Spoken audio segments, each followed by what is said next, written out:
Our first feature race of the day, the Polytrack Roman Consul Stakes for 3-year-olds. Looking forward to riding one to Phil. First of our feature races today is the Polytrack Roman Consul. It's a Group 2 racing. On the lead wasn't great out, nor Red Stiletto, and Asami lobbed out of the gates in front of the favourite Wild Ruler. Doubtlin will sit in third, a couple after Red Stiletto, and on the lead is the lead starting to improve now as they come up to the home turn. And Asami just being nudged along a fair way out. Asami a length and a half trying to quicken here from Wild Ruler. Then came Doubtland as they swing for home, and Asami in front by a length on Wild Ruler, who travels up very strongly. A length for the back to Doubtland and 2 after 1 the lead. Wild Ruler takes a clear lead now at the 250 by 2 lengths on Doubtland, who sticks to the task. On the lead, sticks to the task, but Wild Ruler's going well and showing no signs of stopping. Wild Ruler goes on to win the Roman Consul from on the lead, and Doubtland third, Asami fourth, and Red Stiletto last. Wild Ruler does it again. Far too easy. It was just far too easy. And here, all for the 3-card trick, McDonald, didn't he? We all thought on paper, oh, he'll amble across, but he read the play when Asamu was aggressive. He said, McDonald, I'll just take the sit here. I'm not falling for that. And it worked. He was pretty good. I thought halfway down the straight up, well, you're a chance of getting tired here. Let's see if you can run 1,200 out. But he did, and he did it pretty well. On the lead, he's a nice horse, that horse. He might be better. Race number 5 today is a Group 2 for the 3-year-olds, 1,500 metres. It's the Heineken Stan Fox Stakes. Mounting Yard is brought. Group 2 for the 3-year-olds over the 1,500 metres and 2.5 minutes to get on here. Back, they're off and racing, and Global Quest and Peltzer were the first 2 into stride. With Peltzer pressing on, looking for the lead. Jet Propulsion goes forward. Taking closer order. 800 metres to run. It's been a soft lead for Peltzer. Leads out by 3/4 to Jet Propulsion. Global Quest tucked away on the rails. A half the outside to Acrophobic from Sammy and Prime Star. They put the 600 metre marker behind them now, and Peltzer rolling along. Jet Propulsion, Berry starting to feel for him. Global Quest right behind. Then came Acrophobic. Prime Star revved up, and Sammy last. Peltzer's got a few of these off the bridle a long way out. It's Peltzer 2 in front. Jet Propulsion, the wheels are spinning a bit. Then Acrophobic and Prime Star 4 off them, winding up. Peltzer 2 lengths clear from Jet Propulsion. Prime Star is knuckling down to the task now. It's Peltzer in front of Prime Star, the outside. Peltzer in front from Prime Star, Jet Propulsion, and Peltzer sees it out. Peltzer won it by a length to Prime Star and a half head back Jet Propulsion. Acrophobic really digging in at the end. Then Global Quest, and Sammy was last in. Well, if you're on Peltzer, that home straight probably felt like the straight 6. It went on. Back to the shorter races, but he's a good colt.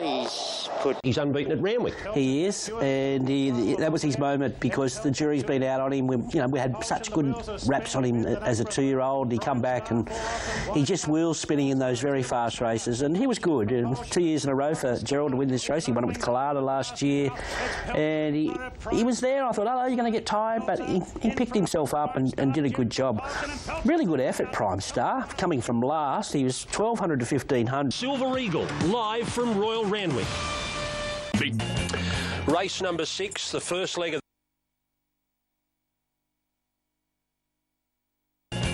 Race number 6, the first leg of the quaddie, and it is the second running of the Silver Eagle for 4-year-olds, first, second and third. Record speaks for itself. He's getting out to a realistic price at 2. Wide draw here, and has enough talent to bounce back, though. She's had that easy trial at Hawks. He looks in really, really good order. Let's see if he can find his form second up here today. Gates are back now and they're off and racing, and Chat is showing good speed. Chat is the early leader with Surreal Step. Flip pretty handy with Subpoenaed. Alligator Blood, Dawn Passage, and Ice Bath is last of a bunch field. So it's Chat and Surreal Step, and Alligator Blood stretching to a clear third in front of Subpoenaed. 3/4 to Flit from Ice Bath and Dawn Passage. Who'd 7 off the lead approaching the corner, and Chat being tested a bit by Surreal Step at the 600 metres. Maloney still sits pretty quiet here, and Alligator Blood 4 lengths away third. Then Subpoenaed from Flit, Ice Bath and Dawn Passage. Chat and Surreal Step stride for stride at the top of the straight. 3 lengths clear from Alligator Blood being stoked up. Flit gets going. Dawn Passage to the outside. It's Chat and Surreal Step coming back to Alligator Blood and Flit chiming in. Flit's coming with a good run. Moved up on the outside of Alligator Blood. That's Flit and Alligator Blood fighting it out clear from Dawn Passage. Flit just in front, and Flit goes on to win the Silver Eagle. Beat Alligator Blood. Third a photo between Dawn Passage and Chat. Ice Bath closed up with Subpoenaed, and Surreal Step was last in. The mare, Flit, too good for them. Rachel King, ready to pounce. Alligator Blood will go to the Silver Eagle, the second running of this race. And Flit beats Alligator Blood and Dawn Passage. Yeah, well, talk about Rachel King. She rode this mare beautifully. She just parked it behind the speed, 3 back outside. She peeled. And look, she's a Group 1 winner, back in form. Well presented by Godolphin, who'd given her a lovely tick-over trial since her last run. And she just reigned supreme that last little bit. Now, what do we want to say about this horse, Alligator Blood? He's been a firm favourite for this race all the way through the grand final. I don't mind the run. I just feel he might be looking for 1,500 metres now, this horse. He's a little bit one pace there. I can't sack him. I thought he presented beautifully. What did you think of him? Yeah, it's a lovely, lovely horse. He's got, you know, great. I think he has to, though. I think Dawn Passage, like, he's a 4-year-old stallion now. He needed that run yesterday, and he will jump out of the ground. He needed that run yesterday, and he will jump out of the ground on Golden Eagle Day. I think they'll get into him now. Yep. And Sydney, he has. He's got a bit of unfinished business. Alligator Blood, still favourite, $4.50. Fun Star. We'll wait and see what Bivouac does after the Everest. Cryderis now 11. Dawn Passage 13. That's the first big one of the day. This is Group 1 action. The Moet and Chandon Spring Champion Stakes over 2,000 metres for the last week's Flight Stakes Group 1 winner, Montefilia. Jason Collett, the new rider today for David Payne. Comes out of that brutal race last week, the Flight Stakes, where they run fast times. She looks a good staying filly. She laid her cards on the table, winning that flight. Phil, big one of the afternoon at Randwick is next. I'm with the filly, Montefilia. Hopefully she has taken no ill effects from last week. I don't think. And Achiever in the centre. Gates was one of the first into stride. Bucharest, Montefilia have jumped okay. Socrates being sent forward together with Lions Roar. Now Love Tap out wide together with Street Dancer. So there's a real go for the lead here, and Achiever just has it from Street Dancer, and Love Tap goes between them. So he's got him up running 30, Love Tap, followed by Lions up running 30, Love Tap, followed by Lions Roar on the outside of Bucharest. Oh, there's a nasty incident back in the field. Choir's come down, slid through the fence. Jockey Rachel leaves the back, and it's Street Dancer in front by a length to Achiever. 2 after Bucharest, 3rd Love Tap, given a great ride early in a prime position now. They're followed after 3 lengths to Lions Roar, then the favourite Montefilia. Further back to Socrates, Cherry Tortoni, 2 after Word Timer from Favreau, Miraval, and Gaussian is the last one. They approach the 600 metres, and Street Dancer at odds in front by 3/4 to Achiever, followed by Bucharest. Now Love Tap building up the revs, moving up 3 wide. Lions Roar gets under his back. Montefilia creeping closer on the inside, although coming one off the fence now. Cherry Tortini is trying to slice through the field, and Cherry gets to the outside. Top of the straight now. Achiever and Love Tap go to the front together with Lions Roar. Bucharest back to the inside, and Montefilia working into the clear and starting to build up the rest. Lions Roar takes the lead. Montefilia giving chase. Lions Roar in front from Montefilia in the broken clear from Love Tap. Lions Roar still in front. Montefilia, she has to dig deep, the filly, and Montefilia claims the 2 Group 1s in a week. Montefilia ran down Lions Roar, and a gap back to Bucharest 3rd, followed by Favreau and Lions Love Tap. Then came Miraval from Cherry Tortoni and Achiever. A gap back in the field to Socrates from Street Dancer, Word Timer. Well, she has done something no filly has ever done. Win the Flight Stakes and then win the Spring Champion Stakes. It was only a few... Backs up and becomes the first Flight Stakes winner ever to win the Spring Champion Stakes. It was only 4 years ago that a filly won the Spring Champion Stakes for the first time. Yankee Rose, Made in Heaven, made it 2, and now Montefilia makes it 3, and she stamps herself as a future star. She does. She's a, well, what can we call her? A lean, mean racing developing machine. That's what she is, and she's got so much more to offer.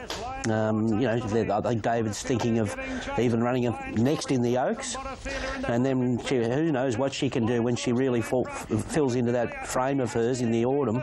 She'll have all these staying fillies classics at her mercy. Obviously, other horses can jump out and come out of the box, but she holds the crown at the moment. And what about this Collet? He's just cool, calm, collective. Nothing phases him. He's company. There's no doubt about it. Lions Raw. Terrific training effort from John O'Shea. He peaked that horse up. He probably hadn't got the ability as the winner, but he peaked him up on the right day, and they singled out. And they were the only two horses in that race that backed up. So sometimes we say, oh... Dirty Work at $3.60, holds call over Diamond Effort, the mare who was a bit unlucky out of the Group 1 Moya Stakes at $4. Then you're looking at Splintex, who comes out of the same race as Dirty Work at $4.80. Haydock there. Dirty Work, your favourite. I'll be back with the market mover. Calvin McAvoy joins me, the trainer. And they're racing.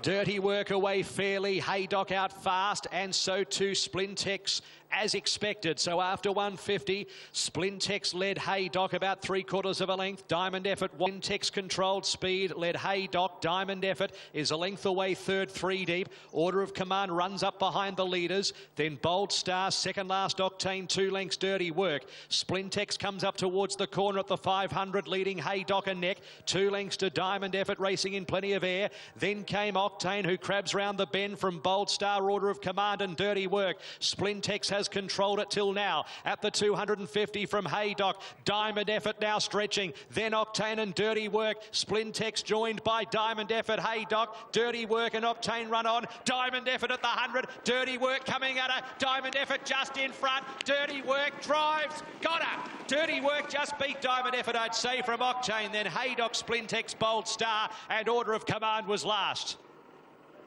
Terrific win. Dirty Work settles back near last, storms over the top of a quality field to win the Group 2 Scalacci Stakes. And everyone involved, led by Gary Cuddy, and everyone at Spendthrift will be beside themselves because they've got one of the fastest. From the outset on Dirty Work, you elected to come right back to the tail of the field. Yeah, I didn't really have a lot of options. Being these small fields can be quite... one spot closer, trailing run, but Jamie Carr said no, and so I had to come back one more spot and follow them. It wasn't a lot of pretty good effort to be able to sprint so hard and to reel them in on top of that. So, were you confident you were going to get there? When did you feel you were going to pick them up? I knew I was always in it, but I just wasn't sure if I was going to arrive in time. So I don't suppose I really even did until right on the line, but yeah, I knew I was... As you alluded to earlier, they did go quite slow early and then ramped it up from there. Dirty Work came home 21.98, which was easily the best 400-metre split of the meeting. So I thought this performance was one of the better performances on the day. Willie, a quick one you wrote. This mountain. The Ned's Caulfield Stakes, weight for age, Group 1, 2,000 metres, and every runner, with the exception of Harbour Views, is already a Group 1 winner. And we start with a vet for him. Let's move back and have a look at the ATC Derby winner, number 3, Lavendi, will come onto our screens. Jason Mero mare, can she turn the tables on Russian Camelot? Well, she gets a significant gear change here with the bar plates coming off in front for the first time. And what we read into that gear in the Caulfield Stakes. Well, I'm actually going to go with Russian Camelot today. I liked what I saw. $1.45, one-way traffic. Chips are in. Good luck outside of Russian Camelot here with your on Arcadia Queen. Danny O'Brien. First of 4 Group 1s today, and they're racing. Arcadia Queen goes back to the end. Galo Shop jumped well, straight to the lead. From Harbour Views, the outside. Russian Camelot got to third pretty leisurely. They were followed by Humidor, the inside. Further back in the field, Lavendi, and Arcadia Queen is at the back of the... Arcadia Queen, who's in a little bit of an awkward place there, 6th tucked away. So on top of the hill, 1,150 to go. Galo Shop at a pretty steady speed here for a Group 1 contest. 3 3/4 Harbour Views. A length and a half to Russian Camelot, third, pulling fractionally, but settling a little bit better today. They were followed by Humidor, Lavendi and Arcadia Queen, last of the 6. To the side of the track now, 8.50 out. Galo Shop, 3/4 Harbour Views. Russian Camelot wants to go, is about a length and a half away, third, running up to the back of Harbour Views. And then came Humidor, Lavendi, and last of all, Arcadia Queen. 600 metres to go. Galo Shop is about to step it up from Harbour Views. There's been no change in the order. Russian Camelot's been stalking them. Now 3 wide. Oliver about to niggle. 2 lengths Humidor, then Lavendi and Arcadia Queen are splitting those. Up around the turn at the 300. Galo Shop kicked into the bend, a length and a half. Russian Camelot down the middle. Then Harbour Views. Arcadia Queen is running on. 200 to go. Russian Camelot has a race. Arcadia Queen coming at Russian Camelot. Russian Camelot, Arcadia Queen. Arcadia Queen, first look at 2,000 is going to turn over Russian Camelot. Arcadia Queen, a length and a quarter, Russian Camelot. Humidor third from Harbour Views. Then came Galo Shop, and last of the 6 combatants, Lavendi. Doesn't just win, she trots in. Arcadia Queen is back to her beautiful best. She knocks off Russian Camelot and will walk around to all the mounting yard here and pick up everyone's jaws off the ground, because there's a huge shock in Australian racing. Russian Camelot has been beaten, and to be fair, he's been trounced by Arcadia Queen. He was pretty keen in the running. A firm track. Is this now we're starting to see Arcadia Queen back to her best when she did rise to prominence in WA? She was running those sensational times, and she was able to win the Group 1 over the 1,800 metres and really sort of announced herself as a potential star of the turf in Australia. She never really measured up. Look, I think my approach was to try and run second. I know that sounds a bit weird from my point of view, but I was aiming to run second, and if I could win it late, that was definitely the goal. So, and that's sort of the approach I had. I know it's a bit pessimistic, but yeah, I just thought that was my best chance of winning was if I tried to run second, if that makes sense. The sectional time suggests that it was quite a moderately run race early, and then the tempo built up, and then you sprinted home. How did it feel like out on the track in the event? Yeah, that's probably how it felt. I think we felt like we were out walking the dogs, not in a race. So it's one of the things I said. I think the holes were up about 5 holes for her, because I knew that was going to happen. And I think it's probably what also bring Russian Camelot undone. So as much as I'm complaining, it probably worked in my favour as well. Will, you mentioned that there's a reason for Arcadia Queen wearing the bar plates. I'd be interested to understand what that reason is and why the bar plates were removed yesterday, and whether they will stay off for the Cox Plate. Yeah, it's a tactic that the team always like to utilise, the Williams team. They'll have bar shoes on them throughout their work during the week, and then race morning they'll switch them over to their normal plates and race in them, and then straight back to their bar shoes all week. I don't know the exact ins and outs of why she wears them, other than she's had a lot of feet issues and for a while now. So yesterday, and where it was this time 24 hours ago, as you referenced, Mike, things can happen on race day, and we do get a lot of a shuffle. Arcadia Queen has now rocketed to the 2nd position on the Cox Plate market, with Russian Camelot still holding the top spot at 375. I think they'll be completely different races. I mean, yesterday's Caulfield Stakes was slowly run, and I don't think that suited Russian Camelot. He seemed to pull really hard in the run, whereas Cox Plates are normally run at a genuine tempo. It's going to be a larger field, so I'd be prepared to look beyond yesterday's run of Russian Camelot in assessing the Cox Plate market. Leading into the second of our Group 1s, Nick, this is a beauty. 75th running of the 1,000 Guineas. Yeah, it's an absolute cracking race, year in, year out. And Ken to Sydney, fairly back up from the Flight Stakes into the 1,000 Guineas. That's Hungry Heart. She's $2.85 now with Bet365 and all the rage. Instant Celebrities, small drift, not too bad though, out to $4.30 from the $3.90. Good push for Odium there, double figures into the $10. Be interesting to see. In the corner of Hungry Heart, all 3 starts this preparation, and I've just jumped off today purely because I... Look, really difficult to sort out. I've gone with the 9 Odom on top, and it's really just based on... She is a scopy filly. She's got a little bit of length about her, and I just think stepping up... $1.80 into $2.70 now. Your clear-cut favourite and the favourite way with Sportsbet punters. Instant Celebrity at $4.40 now, holding quite firm in the market. The price went on Odium, the each-way bets coming through. And Aidensfield... And they're racing. Thermosphere from barrier number 1 jumped away well. Hungry Heart away fairly. Night Raid out wide's pushing up. Aidensfield shows speed with Odium looking for a forward position with Love Sensation and also Celebrity, and Mozzie Monster last at halfway. 800 metres to go. Vangelic strides out, left alone by a length and a half. Night Raid. Then came Odium third from Aidensfield. A length Love Sensation, and then came Thermosphere, tucked away the fence from Hungry Heart, spotting the leader 6. Then came Equimenical, stoked up from Personal. Rock My Wand well back in the field. Agreeable. Instant Celebrity about to get going as the field pack. Mozzie Monster last. 400 metres to go in the 1,000 guineas. Vangelic goes for home from Night Raid. Odium into the clear. Then Aidensfield, Thermosphere. Hungry Heart looks flat. Then Equimenical, Personal. Instant Celebrity winding up wide. Odium went to the front. 200 metres to go. Skipped away 2.5 Personal and Instant Celebrity. But it's all Odium.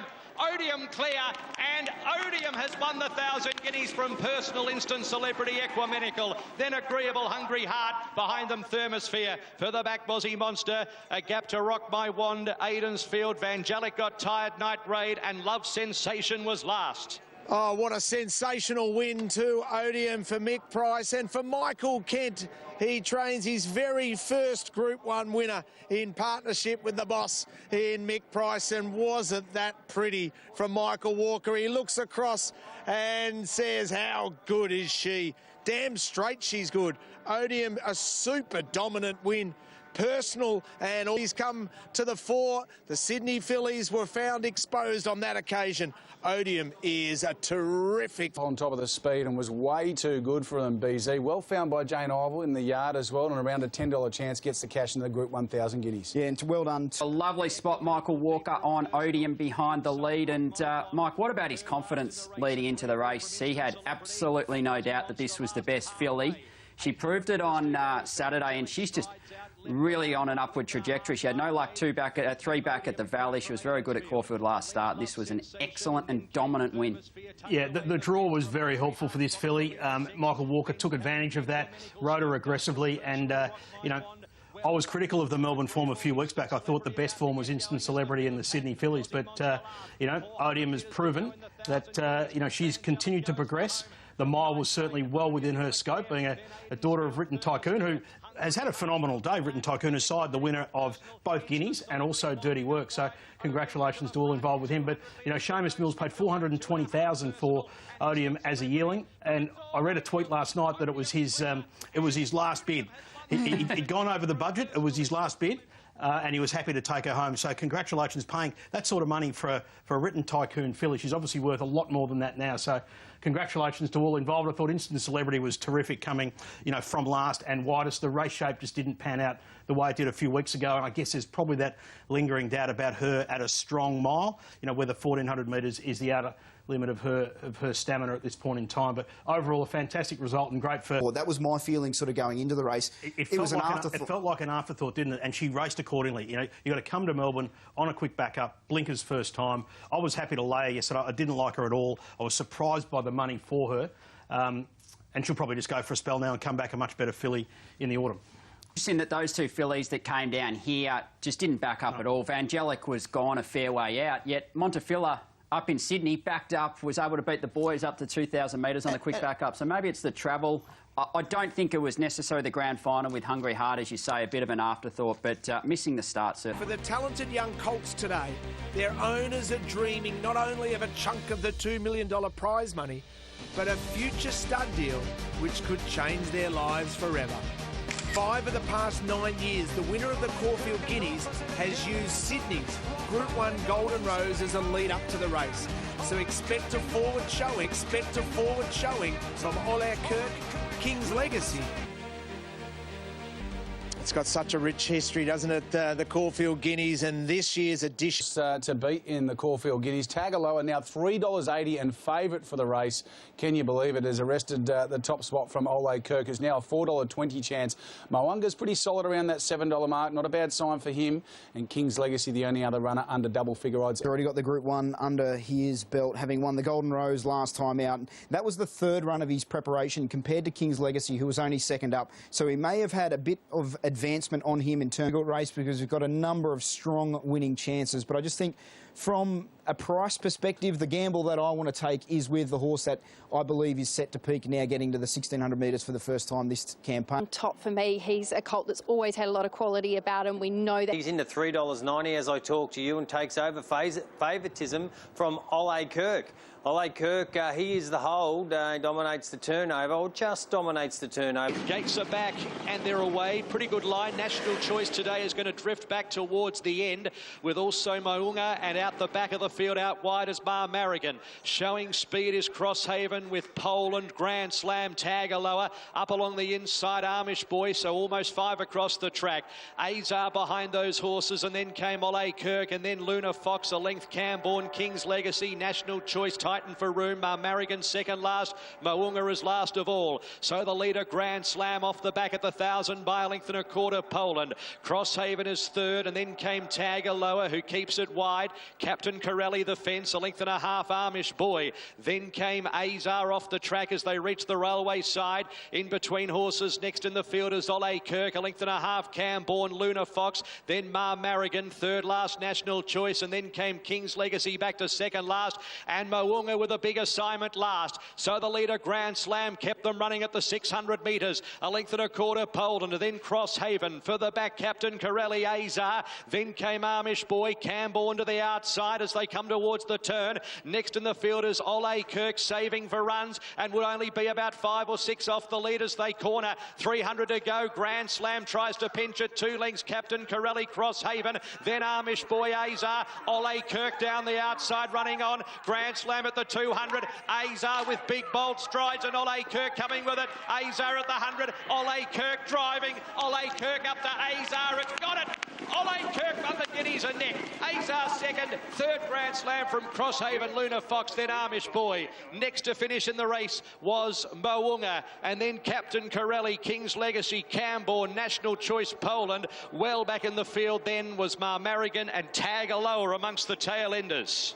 What an incredible win by Ole Kirk. He wins the Golden Rose. He comes down and captures the Caulfield Guineas, and William Pike is having a day to cherish, a day never to forget.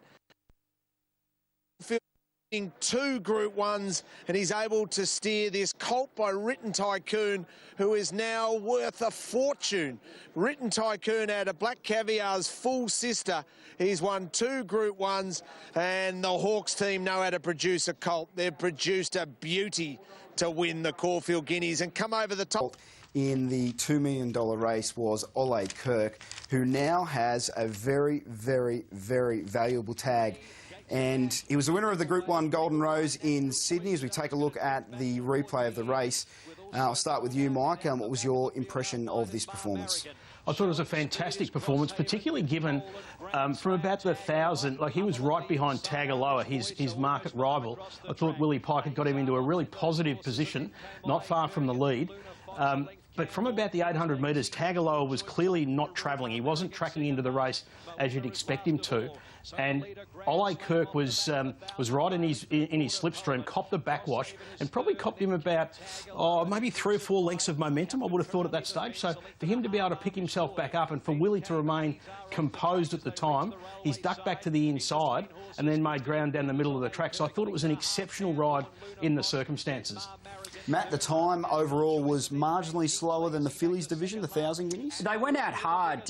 National Choice, I think most people had mapped up on speed, missed the kick, but that didn't matter in terms of the early tempo. We can just see Tagaloa dropping out there. I thought Willie's move to be attuned to Tagaloa dropping back in the field and so quickly adjust was outstanding. But Grand Slam went out about 8 lengths above standard to the 800 metre mark, so his effort to hang on and run as well as he did was most meritorious.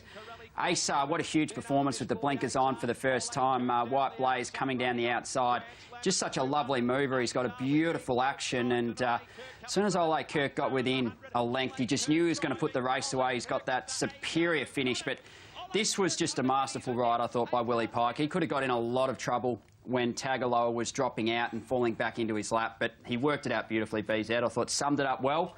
Great ride, won the race.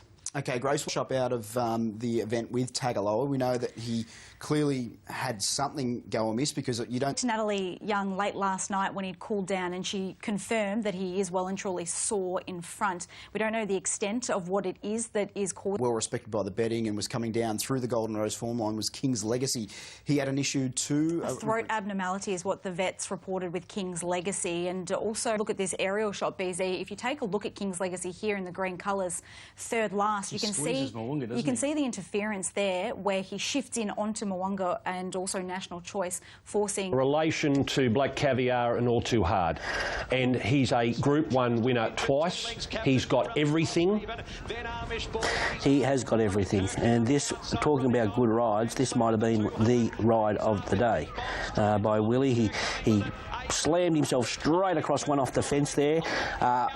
The second horse, Damien Lane on Assar, was about to take his spot after the start, and he kicked up and had him 3 deep. And I'm not saying Damien Lane didn't ride his horse very well. They were the two best rides in the race, but it was just a beauty. Legacy pulled up with a throat issue. Yeah, throat abnormality, yeah. Yeah, so maybe some excuse there. Mo'unga, he just got completely lost at Caulfield there. I think he's an autumn horse as well. He was very good. If you haven't... They're in the yard for the Group 1 two-rack handicap, and your favourite is Juniper from the Mar Eustace camp at $4, just ahead of Buffalo River with Craig Williams in the saddle at $4.50. Then it's out to Superstorm. Can Willie Pike make it? 5 winners on the card at $7.50, and Cascadian, the only other runner. Sick race. I'm going with Buffalo River. A lot of respect for Juniper. I think the best roughie in the race is the 11 in Sir Coney. And Superman, as I said, I was really impressed by his parade when we saw him here first up this campaign. He's got the bet count, so he's very popular, your favourite Juniper. But I'll tell you, Buffalo River, he's holding around that $4.50 mark. Has his supporters next best in terms of turnover on the book? Racing in the Toorak. Chief Ironside midfield away, Cascadian to the back half. Arkanar Star began well with Harlech, Buffalo River, Secandra Baden from the deep, Sir Coney. Behind those horses, Junipel. They were followed by Mr. Quickie, the inside, and next in the field is I Am Superman with Age of Chivalry, who's posted wide from Chief Ironside, a length of the field. So Buffalo River led Sir Coney by a length. Then Secandra Baden, Arkanar Star, and further back is Harlech, the outside of Mr. Quickie. Further back is Age of Chivalry, and then came Junipel, who slapped bang in the middle of the field, about 6 or 7 off the lead. I Am Superman and Cascadian travelled together deeper, and then came on the inside Chief Ironside. Back in the field is Sosi Bon and also Mandela Effect, and then came Superstorm and Reykjavik. So Buffalo River, 650 metres to go, looks to keep them running from here. 2 lengths Sir Coney, and has a few off the bit. Arkanar Star behind them from Harlech, Age of Chivalry. Secandrabad going backwards, passed by Mr. Quickie on the fence, tracked by Chief Ironside. Cascadian behind them from Sosi Bon. So it's Buffalo River going for home in the Toorak at the 250. 2 lengths Arkanar Star, Mr. Quickie, Saucony, Chief Ironside and Superstorm. Buffalo River, Mr. Quickie wearing it down. Mr. Quickie takes the lead from Buffalo River, then Chief Ironside, Superstorm, and it's Mr. Quickie for Jamie Carr. Won the Toorak, second Buffalo River, third Superstorm, Age of Chivalry, prominent for fourth from Arkanar Star, Chief Ironside. Next to finish in the race was I Am Superman, Sosi Bon, Cascadian, Junipel, Saucony, Reykjavik, Mandela Effect, Secandrabad beaten a long way from home, and Harlech was one of the last. Mr. Quickie, Jamie Carr wins another Group 1. She joins Michelle Payne as a female rider who's been talented enough to win the Toorak, and you can imagine she's so good. And there's a lot more to come, and there's a lot more female riders that'll win Group 1s in Australia. Red gate crasher on symbol on it. Just gets on the back of horses in behind the speed, settles midfield, a tempo that was quite strong. It was the fastest of the 3 1,600-metre races. the two-rack, with the older horses taking on the three-year-olds. What was your take on this from a times perspective, Matt? Firstly, Jamie Carr, brilliant ride out of the barriers to get Mr Quickie. They went at fairly moderate fractions. They would have been 3 lengths and about 5.5 lengths off the 2 Guineas at the 800-metre mark at that point. So I think Buffalo River's actually capable of going a little bit faster earlier and not being disadvantaged. That said, he's also better on wet tracks, I would suggest. So his effort here on a dry track to hang on and run second was most meritorious, but just an outstanding ride from Jamie Carmike on Mr Quickie, just saving ground up the inside now. Thought it was an absolute 10 out of 10, and she's just a rider who is absolutely airborne. Group 1 win number 3 for Jamie Carr, and she often does it on horses that aren't deep in the market. So it was an exceptional ride. I had her travelling a lot further back on Mr Quickie than she ended up. You touched on maybe being a couple of pairs further forward. And, you know, Mr Quickie's normally a horse who's flashing home late. He was chiming in at the 300-metre mark, and you knew, carrying the top weight, given that he hadn't spent any petrol to that point, that he was going to be really strong through the line. So just an exceptional training and riding performance. Do we feel he's better suited at this distance range? Keep him to 14, 1,600-metre races. I know he was stretched out as a 3-year-old, and we can often see that as 3-year-olds they can win races over a trip, but as he's got older, he just seems so much more effective. We'll see plenty of these horses head to the Cantala Stakes on Derby Day at their next start. Cascadian's one that's probably desperate to get to Flemington now. He's done all his racing at Caulfield this preparation so far. He's still your favourite Order of the Garter, but he's out to $2.60 now. Got in as low as $2.25. Punters or bookies just willing to risk him at this point in time. Chapata's been reasonably well supported there, 6 into $5, $7 rock solid. Popular is Order of the Garter for the last. In good health, holding solid. Trending now, market mover will be number 9 in Chapata. Chapata into $4.80. Some good bets coming. For the Herbert Power, and they're racing. Pretty good line away too. Miami Bound from barrier number 1 away cleanly, with also In Good Health, who leads it. Then Order of the Garter. Zabrowski tucks in behind. Then Mahamadeus. The change in the Herbert Power as they run through halfway and towards the side of the track.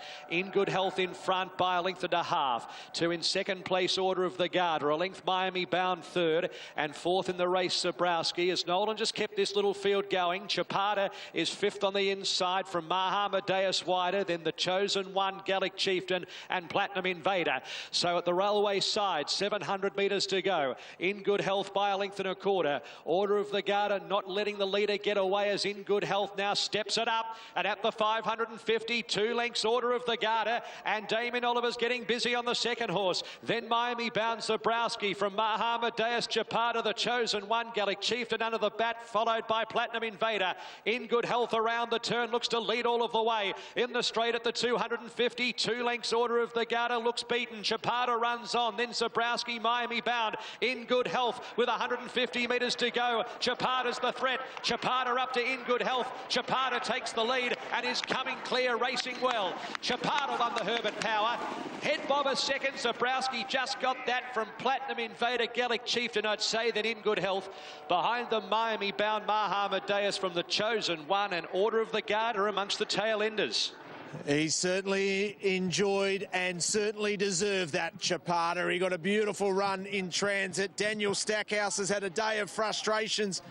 He might have just got Mike Moroney a spot straight into the Caulfield Cup with Chapata. He was runner-up in... On the afternoon, it was in race number 10, was the performance of Order of the Garter. And what a disappointing performance it was for those that had supported this horse. He was one of the key chances for the Caulfield Cup leading into it. He was already assured of his place. He produced this run, and then hours later we find out that he's not going to the Caulfield Cup. Mike, what was your take? I was concerned a long, long way from home here. I'd backed Order of the Garter. I did like the horse, but I'd spoken to Nick, and I knew that Nick had some reservations about this horse running a strong 2,400 metres. They thought he was more effective at sort of 1,800 metres to 2,000. And I think the other thing is he just maybe doesn't get 2,400 metres. Mike, irrespective of whether they went fast or slow, he might be sort of 17 to 2,000 metre horse. Well, he had a spot in the Caulfield Cup, and they've just said there's no point taking the spot in the Caulfield Cup because he's not going to be competitive on yesterday's run. So they'll be looking at options over 2,000 metres, I would have thought, moving forward with Order of the Garter. By the same token, Chapata's absolutely flying. Health out in front too.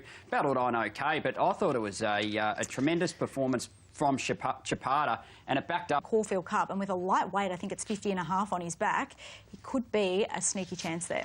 Platinum Invader. This is the order of entry. I would say number 6, Avilius, is unlikely to go around at this stage. Expected to fair bit to play out with that order of entry, but a lot of the main contenders that were hoping to sneak into the field, one of them being Master of Wine, should have no trouble. Yeah, first winner as a trainer today. As we now turn our attention to the Cadenars Jewellers Blue Sapphire Stakes. Short price favourite, odds-on favourite Anders in a 3-horse field. Hanseatic. Gates back racing. Anders from barrier number 1 of the 3 jumped away very smoothly and cleanly and led by about a length Hanseatic. And then they were followed by 3/4 of a length away Hanseatic. Anders boots up on the inside to just lead Ranting as they reach the 650. Hanseatic now Curry lifts that in the middle to move up and sit outside Anders. So the 3 of them almost matching motors. What a terrific spectacle around the turn at the 450. It's Hanseatic the outside of Anders. Ranting comes around the turn a little bit wider. So it's Anders on the inside, stoked up. Hanseatic, Curry went for the whip a neck away. Then Ranting drops off a length and a quarter away, but still coming. Anders and Hanseatic stride for stride at the 200 metres. A real race here. Anders and Hanseatic stride for stride.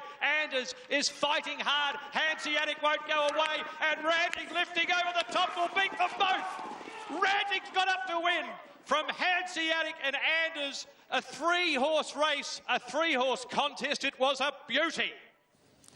A maiden no longer. Ranting in a 3-way stirring go. It all went wrong for Ben Mellum early on in the race. He didn't panic though, and in the end the 3 of them were next to each other throughout. It was a drag race down the straight, and Ranting comes over the top to win. 6th career start. He wins his first race, and it's the Group 3 $400,000 Blue Sapphire Stakes. The thrilling race. Try and keep the weight down. Usually they're trying to get the weights up to get. You wrote it in the vein and the McNeil at Caulfield earlier this campaign, shed the tag of Australia's best maiden with somewhat of an upset victory in the unique Blue Sapphire. Yeah, it was. You know, he's always shown me that he's a top-class galloper, but this was just such a bizarre event. It was like 3 wide in a 3-horse field. That everyone would have been just laughing at him. But I think as it's transpired that it goes towards the Guineas or goes more of a Cornwall path, and Rupert Lee agreed with me, and he thought the Cornwall was the right option for him. And I think this gets rid of that maiden tag, which you don't want to carry. He's got that off his back, and he's definitely a top-class galloper that's going to make a really beautiful stallion. He's a great individual, and he'll only improve. You meant 58 into this? They're not for me. Yeah, just going down through the tunnel. Look, he's turned out in his best possible condition, but it's hard to... It's Me go through the tunnel, and we'll certainly pick her up and have another good look at her out the front. It's Me. We'll chat to Brett Kavanagh in a moment. Gaz, unbeaten 3 out of 3. Jason Collett with the... Gallop last Saturday morning on the track at Scone. They say she broke the watch. Yeah, it's pretty hard to knock her. Big test for her. Work Saturday morning was enormous. Kosciuszko, you like It's Me, Gator? Yeah, look, I don't love the little queries during the week, but look, I have to say it 100% too. Last 600 last time, quickest of the day, quicker than Classic Legend. Her overall time prior to that. Gates are back. They're off and racing. Prairie Fire left the gates well, together with Man of Peace being sooled along, and Fender's going fast looking for the lead, and 2 Big Fiery as well. There's 3 of them in it early, with Reed Van Coster, Ice in Vancouver back in the field. On the outside of Intuition, It's Me towards the inside, and last of all is Anathol and Ligulet as they come up to the 600 metres, and the front runner is Man of Peace by 3/4 to 2 Big Fiery. Fender in 3rd. Handle the Truth without cover. On the outside of Alma, Ha pushed along. Redouble back on the fence. Further back to Lord Von Coster. It's Me needing a bit of room now as they turn Intuition and Prairie Fire holding their ground. Man of Peace has got a good skip here at the 300 metres. Man of Peace 2 lengths clear. Redouble's going up the inside. 2 Big Fiery sticks on. Handle the Truth trying it. It's Me's getting to the outside. She's 3 off them. Man of Peace in front. It's Me wide out. Redouble the fence. Redouble bursting through. It's Me on the outside. Got up to win it. A heart-stopping victory. It's Me edged out Redouble in the Kosciuszko. Not sure about 3rd. 2 Big Fiery and Handle the Truth. Man of Peace close up. She's a special girl. She is unbeaten. 4 out of 4. And she wins a $1.3 million race. It's Me, trained by Brett Kavanagh and ridden by Jason Collett, who in only a matter of an hour and a half will be back out here. Jay Collett, I thought he tried to get a beat. It was ugly, wasn't it? But it worked. What were you thinking when she was that far still unbeaten? Gee whiz, I'd like to say a lot, but I'll wait till we're off air, Is she the best you've trained? Yeah, obviously she's a very good mare, you know. You allowed to cry? Yeah, of course you are. I'd prefer it if you did, because we'd have it on tape forever. You'd love it, wouldn't you? Mate, I don't know what... About, has she got the experience? Can a horse, after just 3 runs, beat the old hardheads and a Kosciuszko? They were put straight to bed last night. She didn't balance up there until the 200 metres, Ron, and then she just flew. She did. To think on August 4, she had her first start. She was $8.50 in a maiden, and she's come on from then. Look, we all know her highway wins were great, but she had to step up yesterday, and she did. 1,200 metres, she delivered. Yep. She delivered. So it's exciting. I don't know what they do now, whether... You know, I don't know whether they press on to a Golden Eagle. It's a big ask, 1,500. No plan. She'll have felt that run of... Over here, I think he's the best sprinter in this field. Stand out to be ridden quieter today. We'll give him a chance now that he's rock. Here comes the Sydney Stakes, Group 3 at Randwick. Best bet of the day time for Randwick now. Gator with Deprive. Let's ride the wave. Look, he's below his best. Racing Prime Candidate hustled out of the gates from the inside. Adelong was fast into stride, and they are the joint leaders with Prime Candidate holding the lead. Irathea next on the inside as Standout, who gets cover. Special Award, no cover, but going forward. Then came Trumbull, Sonore Fox, Tactical Advantage, the favourite Deprive second last, and Military Zone's been taken back to last. Prime Candidate holds out Adelong at the 800 metres to lead by a half length. Special Award travelling strongly on the outside of Irathea. Further back to Trumbull, a touch keen, then Standout. Back on the inside is Tactical Advantage, followed then by Sonore Fox, Deprive and Military Zone. 500 metres to run. Prime Candidate leads the way from Adelong. Then came Irathea being scrubbed up. Further back Special Award. Trumbull still travels okay from Standout. Tactical Advantage. The favourite Deprive still back last. 2.50 to go. Prime Candidate tries to slip them. 2 on Adelong. Trumble's winding up with a big run. Prime Candidate being tackled by Trumbull. Trumbull takes a narrow lead from Prime Candidate. Then Standout. It's Trumbull in front from Standout. Late Trumbull just in front. And Trumbull first up. Great first up record, and Trumbull just beat Standout. Then Sonore Fox, Deprive and Prime Candidate. Further back to Adelong. Tactical Advantage, Special Award, Military Zone and Irathea. A big win to Trumbull. Tommy Berry, he gets another one. That's 3. 3 for Tommy Berry on the day. Kim Waugh. He was serious and had trained him up with that good-looking first-up record. You only have to look at his first-up record. 5 preparations, 3 wins, 2 seconds. We know he's talented and in trial... OK, well, 19 points... to the Sydney Stakes, race number 6, and this was Trumbull. Trumbull, we'll talk about him and his little traits, but he was good boy yesterday. Yeah, we're waxing lyrical about good trainers this morning, and this was a terrific training performance by a very good trainer in Kim Waugh. First up, $500,000, $500,000 race, and he sits wide and sprints quickly. Always been a horse with a lot of talent. He's had his issues, barrier issues, where he's been flopping out of the stalls, but even though this second horse looked very, very unlucky, you can't take too much away from Trumbull because he covered ground. But here he is, chimes in, got a beautiful sprint, and then he gets shoved back in there after having a good spot, Standout, and the bird has definitely flown. He's just had a forgetful preparation. A very talented horse, Standout. When's it going to happen for him? I don't know whether it can from here on in. He might be let's just stop and start again. I don't know if there's much left. I'll leave that to Gerald, but he's best again. He's a very genuine horse. But good effort, Trumbull, and bring on the hunter, I'd say. Yeah. Bring on the...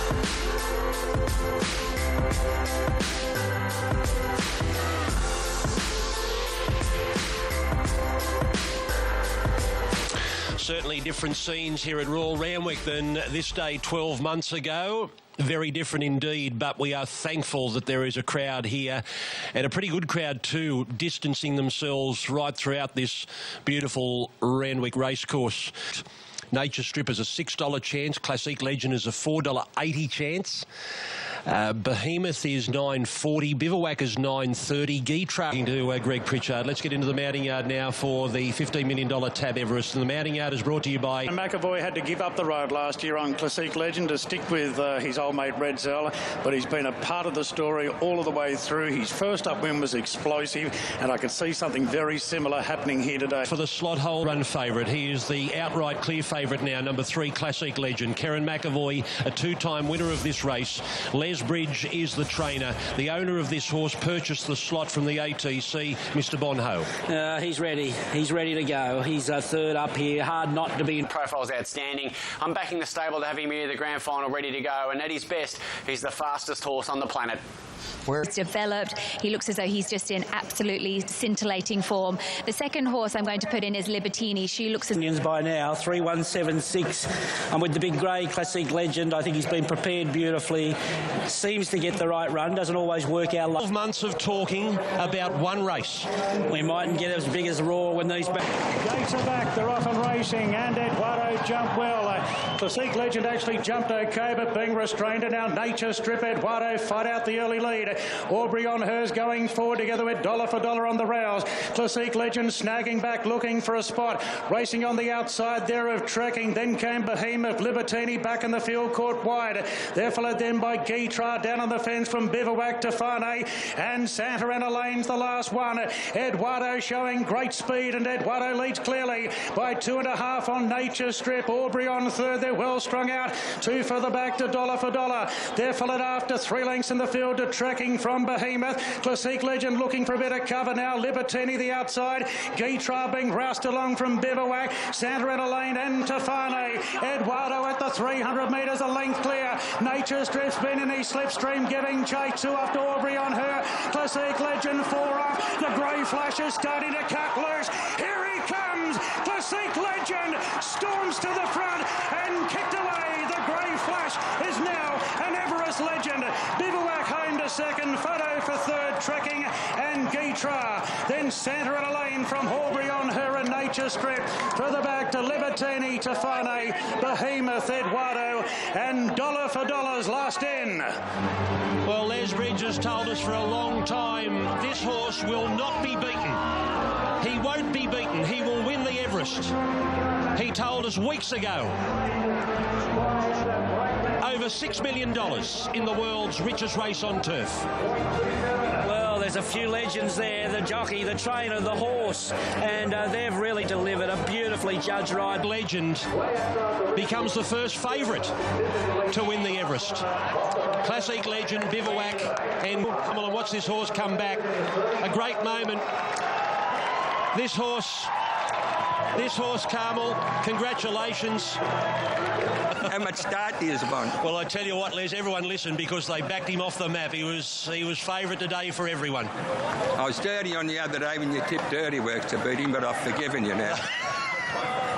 Les, I've asked you before, but what makes him so special? That was unbelievable today. Well, one of my greatest friends was Percy Sykes, who I spent a lot of time with, and he said it's all in the genes. Some horses just get all the good genes, and that's the only way. I'm just repeating his words.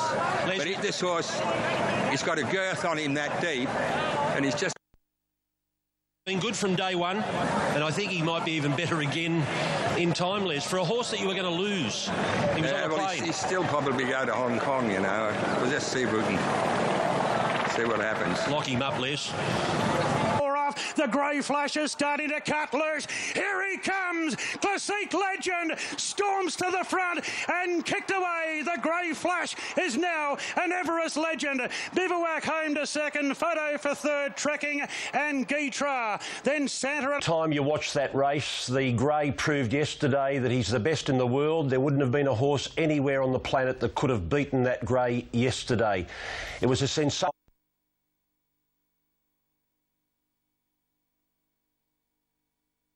What a performance. We got a real contest. Eduardo set the field alight there, and the best horse come out on top, and he come out on top by panels. We're going to talk about the race. You know, he's probably got the right disposition to go to Hong Kong. And we just have to live with that, and I'll just find another one. And when does he actually leave? When is it? Well, the plan is to transfer him to quarantine tomorrow. Oh, I'm so sad to hear that. The quarantine and whatever, in the middle of nowhere in June, in the middle of nowhere. You don't have these horses up and running in June for an Everest. You run him in the June Stakes. He says, I know what I'm doing. I'll just keep him happy, tick him over. That's exactly what he did. And the preparation from turning, how's he going to get this right, turned into absolute perfection. He just pop up outside Nature Strip, but then he took charge. He took charge, and he's went out in 10 flat here to the 1,000 and didn't stop after that. Nature Strip did get into his rhythm, but he got into a rhythm because they were going so fast. In looking at this replay a few times, Hortbury on her's run out of her skin riding this speed because she was sort of emerged on these two leaders and did a fantastic job. Look at that. You've got 4 in a row, and then you've got the pack. And then we're talking a 1,200 metre race. We think, at one stage I thought, they've lost contact, but then you realise they've gone so hard. And from about here, once the grey slipped Bivouac, who I thought at one stage was on his back, and he's having a good run, Bivouac, but he just reigned supreme and run right through the line there. He was terrific.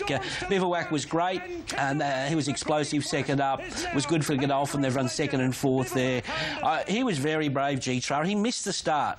When I say missed the start, he was on the back foot and got back, but his courage was second to none in that race. And look, we can't say much about the other. Santa Ana Lane's run on well there. He just caved in a little bit late there. Nature Strip, which you'd expect. But Classique Legend, he owned the race and a deserved win. They went out so much. Go back to how we rode him in the shorts, and I just thought he was unbeatable. I couldn't see him holding him out. There was so much confidence when I had a chat with you just briefly, and you said if he gets any luck in running, he's going to win. Well, that's just what I thought. You're not always right. I'm no genius, don't worry about that. But just on the day, the way the horse was going and the way I thought the race had unfolded, I couldn't see him holding him out. I knew Libertini wouldn't beat him. Anything? The only horse in the race I thought would be really struck form was Santa Ana Lane. I thought a great horse like that, he's sort of out of form a little bit, but if he clicks, he'd be the sort of horse I'd be worried about. But I wasn't worried about the speedsters. And tells you everything you need to know. This is the Everest being run. That is the theatre of the horse. That man in the bottom right-hand corner is Les Bridge. A soul watching his horse, a confident man who didn't think his horse would be beaten this day, taking it in a quiet place. And 5 minutes earlier, that was full. That theatre of the horse was full. Because Bonho explained to us, I'm sure, what the future holds. Bonho himself owns the slot. He purchased it for 3 years off the ATC. And I think part of that deal might be to have a number of horses trained on Sydney racetracks. A certain amount is paid to the ATC Foundation, their charitable organisation. But a better future racing in different jurisdictions if he's based in Hong Kong. Obviously, Legion, he wants to conquer the world. Well, he might have the product to do it. He's a gelding. He's been well looked after. It's going to be hard to do them all in 1 year. Yep. Look, they'll get over there. They're proud. By the way, Trek to the Everest starts Tuesday night. Here we go. Here we go. Here we go. The crew, I forgot to tell you. He's there yesterday around Randwick. Classique Legend gives Kieran McAvoy his third Everest from the 4 so far. He was an unlucky 6 last year, had an unusual prep with a win in the listed Bob Charlie back in June before a spell, won the shorts, second in the Premier.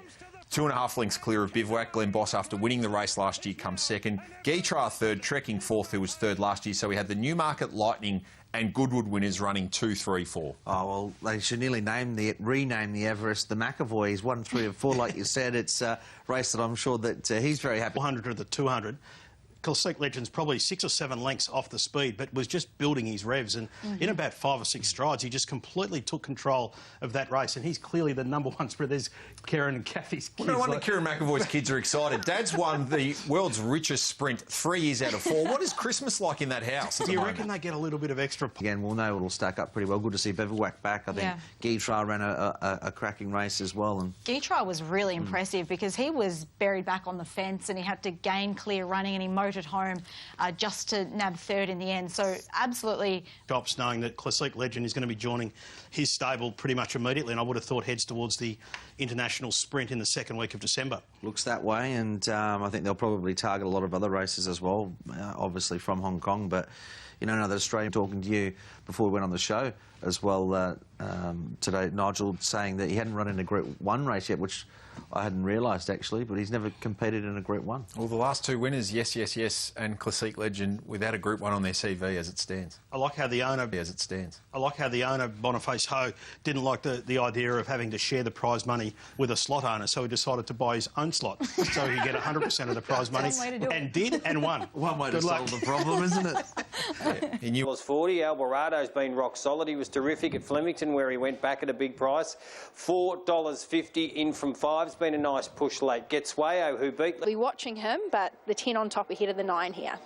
$50 and really solid. The bet count's very high for him, and also the turnover on the books, just taking a $25,000 win bet. And away they go at the 2,000. Mr. Roger from barrier number 3 jumped away well, led Celestial Soul after a few strides, and Tour of Elderado's 4 wide and over racing. A length and a half the Prez, and Redwood Shadow is last. Wide's going to press on around them, and Elderado's going to follow him around, or at least try to, from Hit the Shot Tradare. Towards the end, Redwood Shadow second last and the Prez last, so they shuffle up. 800 metres to run. Mr. Rogers stacked them up on that corner just in front of Let's Crack a Deal. El Santo wider. Celestial Soul behind those from Tour of Duty. Seshwayo, Eldorado 4 deep is now coming into it. A length and a half Hit the Shot. Redwood Shadow is tracking Eldorado. Tradare shuffled back to second last and the Prez last. Mr. Roger eyeballed by Let's Crack a Deal. Eldorado with a sweeping run at the 350, and Tour of Duty is also there in the middle. Further back, Redwood Shadow behind them, Celestial Soul. Mr. Roger kicked into the bend, a length in front of Tour of Duty. Let's Crack a Deal trying to lift in the middle from Eldorado. Redwood Shadow, Tour of Duty at the 200. Let's Crack a Deal digs in, comes back. Redwood Shadow and Eldorado still coming. Let's Crack a Deal, Eldorado and Redwood Shadow, terrific go. Eldorado, tough. Eldorado's just won. From a photo, Hit the Shot late, Let's Crack a Deal or Redwood Shadow. Then came Tour of Duty. Behind them, Seshwayo. Then the Prez, Tradare, Celestial Soul, Mr. Roger, and El Santo, who was trapped wide in the run, finishes last. Oh, what a day he's having, Mark Zara, early on. He rides the favourite in the Caulfield Cup, very elegant. I think he's got Alvarado up here in a driving finish. Let's Crack a Deal, kick back on the inside. Redwood Shadow was right there in the photo as well, and then storming late was Hit the Shot. Thrilling finish, bring on the dart. 1 or 2 times up the home straight. Let's Crack a Deal getting through along the inside. He chimes in, he keeps whacking away. Redwood Shadow to be. What do we learn out of a race with such a slow pace early? I know you sort of were happy to move into the race reasonably early, so it was probably... For a stayer, you know, when they're getting up in trip first time and heading towards a derby, the last thing I want to do is go forward, even if it was a slow speed. I just wanted to relax the first half and be strong the last half. And Redwood Shadow seemed to get to the front with about a furlong to go, and he just toughed it out late. You look like your guy kicked again. Yeah, that's right. You can see with the blinkers on, he's a bit wayward, my guy, when he gets to the front. He was even a bit that way at Flemington the other day, and it was good for him to see on the one coming to the outside when Jai came. He probably put a head on me, and but I think I was very tough through the line for sure once he's seen him.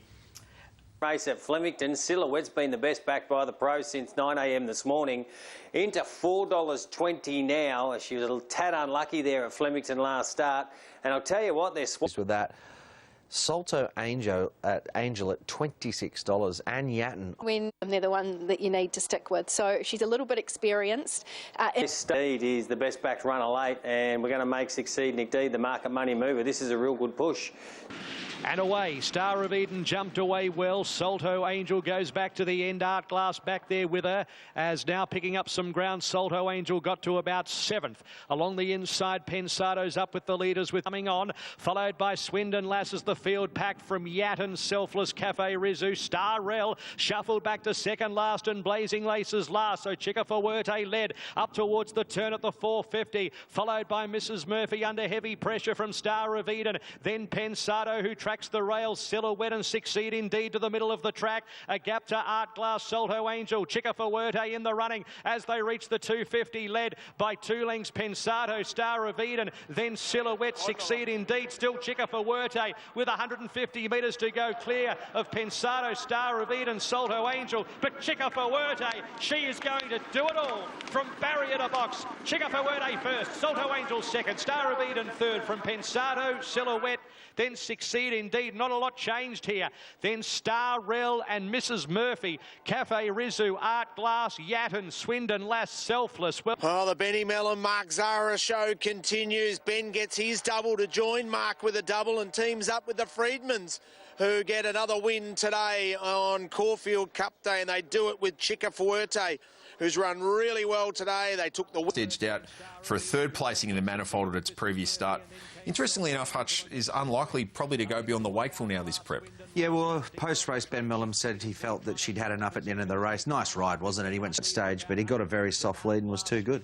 Simon, this has been a good Oaks pointer in recent years. We've seen Set Square and Pino win this race, then win the Oaks. Aristia was second to Very Elegant in this race 2 years ago, but right now you'd say this probably isn't that sort of calibre field heading towards an Oaks, particularly with Montefiore probably heading here. Yeah, it doesn't appear to be, albeit that the winner did come to see something jump out of the ground. So, from an Oaks perspective, I'm not too keen on anything in this race. There's one horse in the blue cap with the blinkers on, Cafe Rizzu, who was a big price yesterday, but she's the one from the back of the field. Barely in your screen there. Yeah, and she had no luck at the top of the straight. She was regressing when everyone was making their moves. I know that the stable think that she will stay all day, so she could be one at a big price that you keep an eye out. But these sort of... 2:20, and he's been very well placed by his trainer Matt Laurie through his benchmarks. He gets to this Group 2 event, it's a small field, so look at that, he's rock solid. Of a race today as well. I'm not sure what to do with Graf.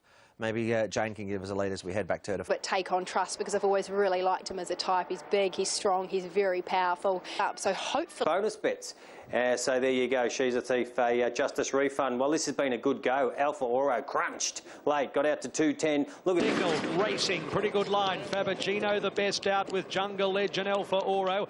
Crystal Dreamer out deeper looking for a position. Behind those horses, Garner, Vein Stream. Then came Graf and last of all, Shimino. Alpha Oro burns them off at the 700 metres. 3/4 Jungle Legend, Fabergino right up there. 2 lengths to Garner, Vein Stream and Crystal Dreamer in the next line. 2 lengths away to Graf and Shimino last at the 500 metres. It is Alpha Oro just in front, pressured by Jungle Legend, Fabergino. Garner is poised behind those, just needs a little bit of room from Vein Stream, Crystal Dreamer, Graf and Shimino. Alpha Oro into the straight at the 300 metres, held together. Malum hasn't moved. Now he flicks the whip, led 2 lengths, Jungle Edge, Fabergino, Crystal Dreamer, Garner, Alpha Oro, 150 metres to go, perhaps vulnerable. Fabergino coming out after him, and Graf from a long way back. Alpha Oro, Fabergino grabbed by Graf. Graf over the top has won it by a length. Fabergino, Crystal Dreamer, Alpha Oro. Then Shimino, Garner, Jungle Legend, Vein Stream was last of the 8. Danny O'Brien, take a bow. That's a great training performance. We spoke to him at the start. Well, he's back and back in a big way. Huge win for Graf. Damien Oliver and Danny O'Brien, they're combined. For Danny O'Brien with Damien Oliver aboard. Won its first 3 starts, including the San Domenico. That was 112 weeks ago. A lot of water's gone under the bridge. Of course, ran 5th in the Everest 3 starts later. Now moved to Danny O'Brien, who had bred him originally, brought back from Chris Lees. He'd impressed in a Flemington jump out and he swooped from the outside. Yeah, I mean, according to the Daily Section, Damien Oliver's interview saying that he suggested to Danny O'Brien to put Graf over 1,000, ride him this way, and, you know, they're a lethal combination. And it was great to see a very smart horse back in action, back to his best, because he did look an excitement machine. Fabergino really gallant here. We're sort of expecting it to drop off the cliff a little bit in the track conditions, given what we'd seen in the Moya, Simon. Yeah, and I think of note too is that Alpha Oro pulled up lame post-race. So, you know, they were going at a really genuine tempo here, and Fabigino, clearly 3 wide, no cover, was really brave in defeat. Excuses the third horse, Alpha Oro, given that it's pulled up lame. I thought fascinating too that this Western Australian horses always need it dry, but it's not necessarily the case. No, it's not necessarily. Like we've got the Eastern State size too. So Moonga Stakes 1400 metres, and Wild Planet coming back to this trip should be really suitable, Gator. Yeah, that's right. I thought his Epsom run was terrific. He was back and wide. It was an on-pace dominated race this year, yet he's still... And away. Pretty good line too. Windstorm second last. Best of Days drags back from that wide Ellie. And the inevitable is third last. More Varda led from Be Good to Your Mother, Streets of Avalon, wherever it goes. To the railway side at the 900, More Varda being raced here by Be Good to Your Mother. 2 lengths, Streets of Avalon, Morrissey. 1 1/4 length, Gulwar, Wild Planet. Further back in the field, 50 Stars, Pakadali. And then came Windstorm, the inevitable second last. And at the back of the field, Best of Days. Be Good to Your Mother really puts it to More Varda now at the 550 and just shades it. 2 lengths away, Streets of Avalon, Morrissey, and then came Gulwar as they kept them running up to the turn from Wild Planet, 50 Stars. Now Windstorm is 5 wide and about 8 off the lead from Pakadali, the inevitable on the fence, and then Best of Days. More Varda in the running at the 300, led by 1 1/4 length, Be Good to Your Mother. Here's Morrissey joining in. Wild Planet now unleashing, and then came 50 Stars, and Windstorm's running on 2, still with a bit to do though. Morrissey just in front of Wild Planet. It is Morrissey and Wild Planet. Their heads in unison. Photo finish, Wild Planet or Morrissey. Then came 50 Stars for third, and then More Varda or Windstorm for 4. Next, Gulwar, Pakadali, Be Good to Your Mother, Streets of Avalon, Best of Days, and the inevitable. Oh, it's a photo finish, Wild Planet.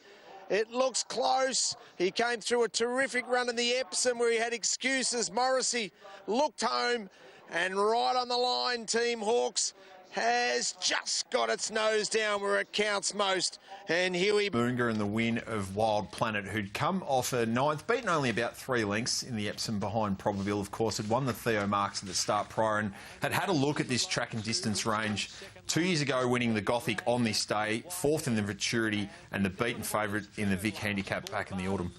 Yeah, really well placed, wasn't it? I thought Wild Planet yesterday was the right trip for him yesterday, and I think at sort of Group 2, Group 3 level, that's his grade. I'm not sure that he's up to Group 1, but it was a fantastic, performing to his optimum. And I think, the favourite, Windstorm, you just can't keep on going up in the ratings, going up in grade, and giving a higher quality of horse 8-10 lengths head start. I think you can reel them in because they're too good. That's the thing. In this race, they really ramped it up through the middle stages, didn't they, Hutch? And what that... Well, I mean, well found and the deserved win. 50 Stars I was just going to say, 50 Stars is going to jump out of the ground at his next 2 starts. When he gets to Flemington, 2,000 metres, I'm sure Ben was smiling last night on the back of 50 Stars' run. Grace. Yeah, he's still an entire 50 Stars, so he goes to the Cantala Stakes in 2 weeks' time. If he can get another Group 1 victory over a mile, it would add a lot of value to his career prospects as a... Jewel, the pros, the biggest syndicates that bet with us at Sportsbet have got involved. She touched $3 at one stage, holding at that $2.10 right now. So Perfect Jewel is going to be your market money mover here in the last. Felicia Hips and Pretty Brazen to the side. It's Felicia just in front of the closer at the 800 metres by a length and 3/4 in third. Perfect Jewel, then She Shall Fly. 2 lengths into the abyss, and then came Madame Rouge. Pretty Brazen second last. Rich Hips last. Felicia and the closer. It has been steady at past the 650. Then came She Shall Fly and Perfect Jewel. A length and a half into the abyss. Madame Rouge second last. Pretty Brazen. Rich Hips last.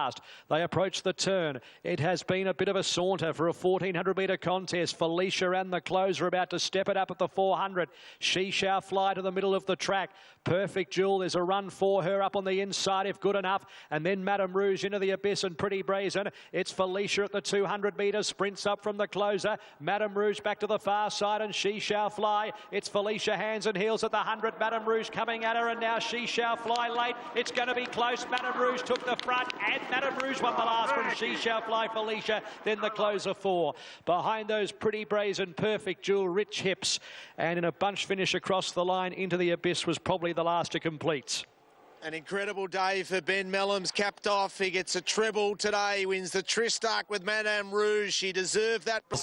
Madame Rouge had put the writing on the wall in races like the Cochrane and the Rupert Clark on the way through to yesterday's Tristarc Stakes. Ben Mellams, third winner of the day, and of course a race-to-race double for Chris Waller after victory of... a farcically run race once again, but... A barrier trial, isn't it? I mean, they ran in 4 pairs. This is a Group 2 and they're running at this tempo. I think... Felicia, the leader, has led up in the first section at 21.6 lengths slower than the benchmark. And Madame Rouge has come home in 11.16, which is clearly the fastest 200-metre split of the entire meeting. So this was just a sit and sprint, and we saw the best of Madame Rouge this week. Basically a 600-metre race it was in the end, but you've still got to be good enough to do it. But Madame Rouge was great. Felicia, honest. She shall flow, what can you say? It didn't suit Pretty Brazen. She needs more of a test, but...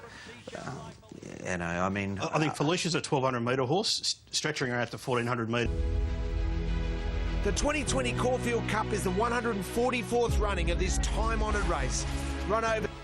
And the great news is that finally the sun has arrived for the horses to enter here for the Stella Artois Caulfield Cup. $5 million up for grabs, the 140... And Caulfield Cups futures went up, and I'll tell you what, Very Elegant's been popular all the way through. She went up at $5, favourite when fields were declared, and she's $5.50 and rock solid. She's the clear liability. She absolutely dominates the turnover, so much so, twice as much as her next rival in terms of turnover, and that's Master of Wine. So Anthony...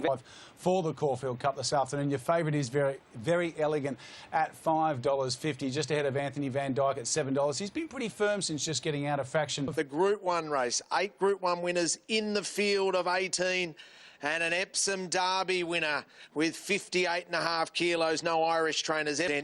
Anthony Van Dyke to win the Caulfield Cup. He sure can, Richo. Very high. They don't come with any better credentials, to be honest. His run in the Prix was terrific, and... Very Elegant, 5 Group 1s on her CV. Can understand why she's very popular.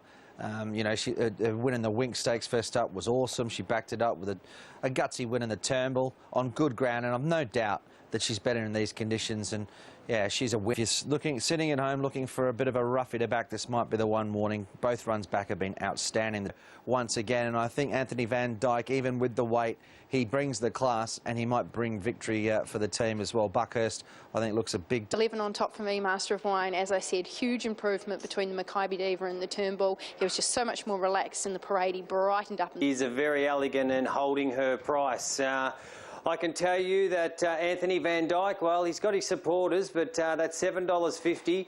The money is coming for Master of Wine here. He's replaced Anthony Van... Sets, and they're racing in the Caulfield Cup. Master of Wine from barrier number 6 jumped away very well with Toffee Tongue. Dashing Willoughby stoked up from barrier number 1, and True Self not far away. Buckhurst looking for a possession. The Chosen One behind them with Mirage Dancer. They were followed by Finch, and Very Elegant kept it wide, one off the fence, and out deep at Dallasan from Prince of Arran.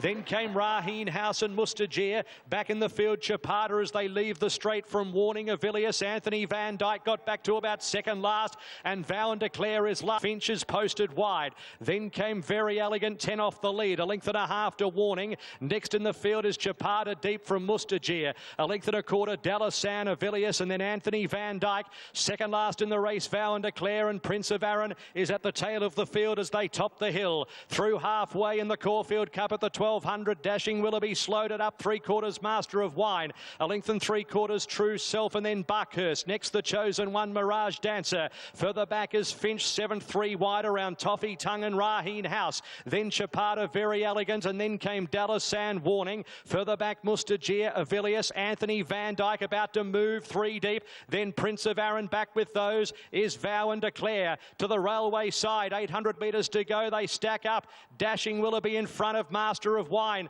Buckhurst now eases out 3 deep into clear air. Finch 4 deep. Then True Self, the Chosen One, Chapada. Next in the field, Raheen House. It's only 8 lengths first to last. Mirage Dancer shuffled back. Toffee Tongue, Very Elegant moving now into the race. Only 3 off the lead, and back behind them, Dallasan. Anthony Van Dyke will be one of the widest around the corner. Master of Wine joined by Buckhurst. Finch deeper with Chapada. True Self cuts the corner. The Chosen One presents as a chance. Very Elegant down the outside. outside. It's True Self, Master of Wine at the 300 with The Chosen One. And here's Very Elegant and Anthony Van Dyke below the 200. The Chosen One grabbed by Very Elegant and Anthony Van Dyke. Very Elegant and Anthony Van Dyke. It's all class. Very Elegant and in front. And the Bear won it. Very Elegant beat Anthony Van Dyke, The Chosen One. Fourth, Prince of Arran. Then came Finch and Avilius. Behind them, Buckhurst, Master of Wine. Further back in the field, Warning. And then came Vow and Declare, Mustajir, Chapata, Toffee, Tongue, Dallas, Gap, Raheen House, Mirage Dancer,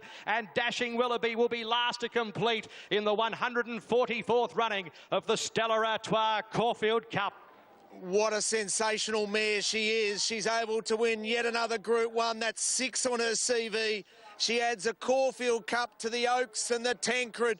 What she's been able to do as a 3-year-old filly, now as a 5-year-old mare, is extraordinary. Chris Waller gets his first Caulfield Cup. Mark Zara's had a day to never, ever forget. He wins his first Caulfield Cup, and Very Elegant was up to do it and defeat an Epsom Derby winner and Anthony Van Dyke from the rear of the fields. Run an unbelievable race. The race change comes. Number 10, Prince of Arran, runs 4th.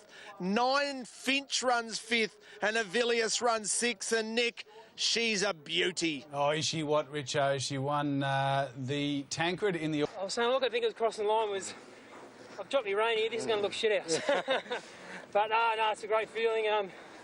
Yeah, gee, she's tough. You know, the other horse joined her and poured out. You know, this is to win a cup. Fortunately, no crowd, but to win a cup is, yeah, it's amazing. Tell us about her. She's not the soft hands that got her the job, but she's just, you know, like when she gets 2,400, it was the main thing to get her in a rhythm, and I was in not a bad spot. And There's one less than Tranquil Stars are here on 55 kilos, one less than Tranquil Stars' 78-year-old weight-carrying record for mares. Not accounting for the conditions, a very slowly run affair to be just stating the facts. So they're about, what I think up until the 1,200, about 12, just over 12 lengths outside of standard on raw times. That's not allowing for the soft track, but ultimately they came home in good, in some pretty good sections for the rest of the day. Obviously, the winner right around midfield at the moment. Interestingly, we'll talk to Mark about House of Anthony Van Dyke, even Very Elegant, and Prince of Arran have run some of the best closing sections at the entire meeting, which is remarkable for a mile-and-a-half race, but also just highlights how steady the tempo was. Yeah, Prince of Arran, I think, to be competitive. So interesting that it was a slowly run race, yet the back markers figured. See this move here. Going early to see if they could make and take good advantage of the lightweight, but it did just allow the perfect card up for some of the main contenders on his back to get into the race at the right time. At this stage of the race, there's only, 4 lengths, and the sprint goes on, and those out wide. Arguably, we'll find out from Mark Zara if it was a better part of the track. Certainly would assume so, but what a race we were in store for, and what a finish with... Just watch Avilius about here, getting to the 300-metre mark. He's travelling probably as well as anyone in the race, but just gets denied a run between Finch and Chapata and has to go back around them, and by then the race is all over. It's going to be a Very Elegant and Anthony Van Dyke.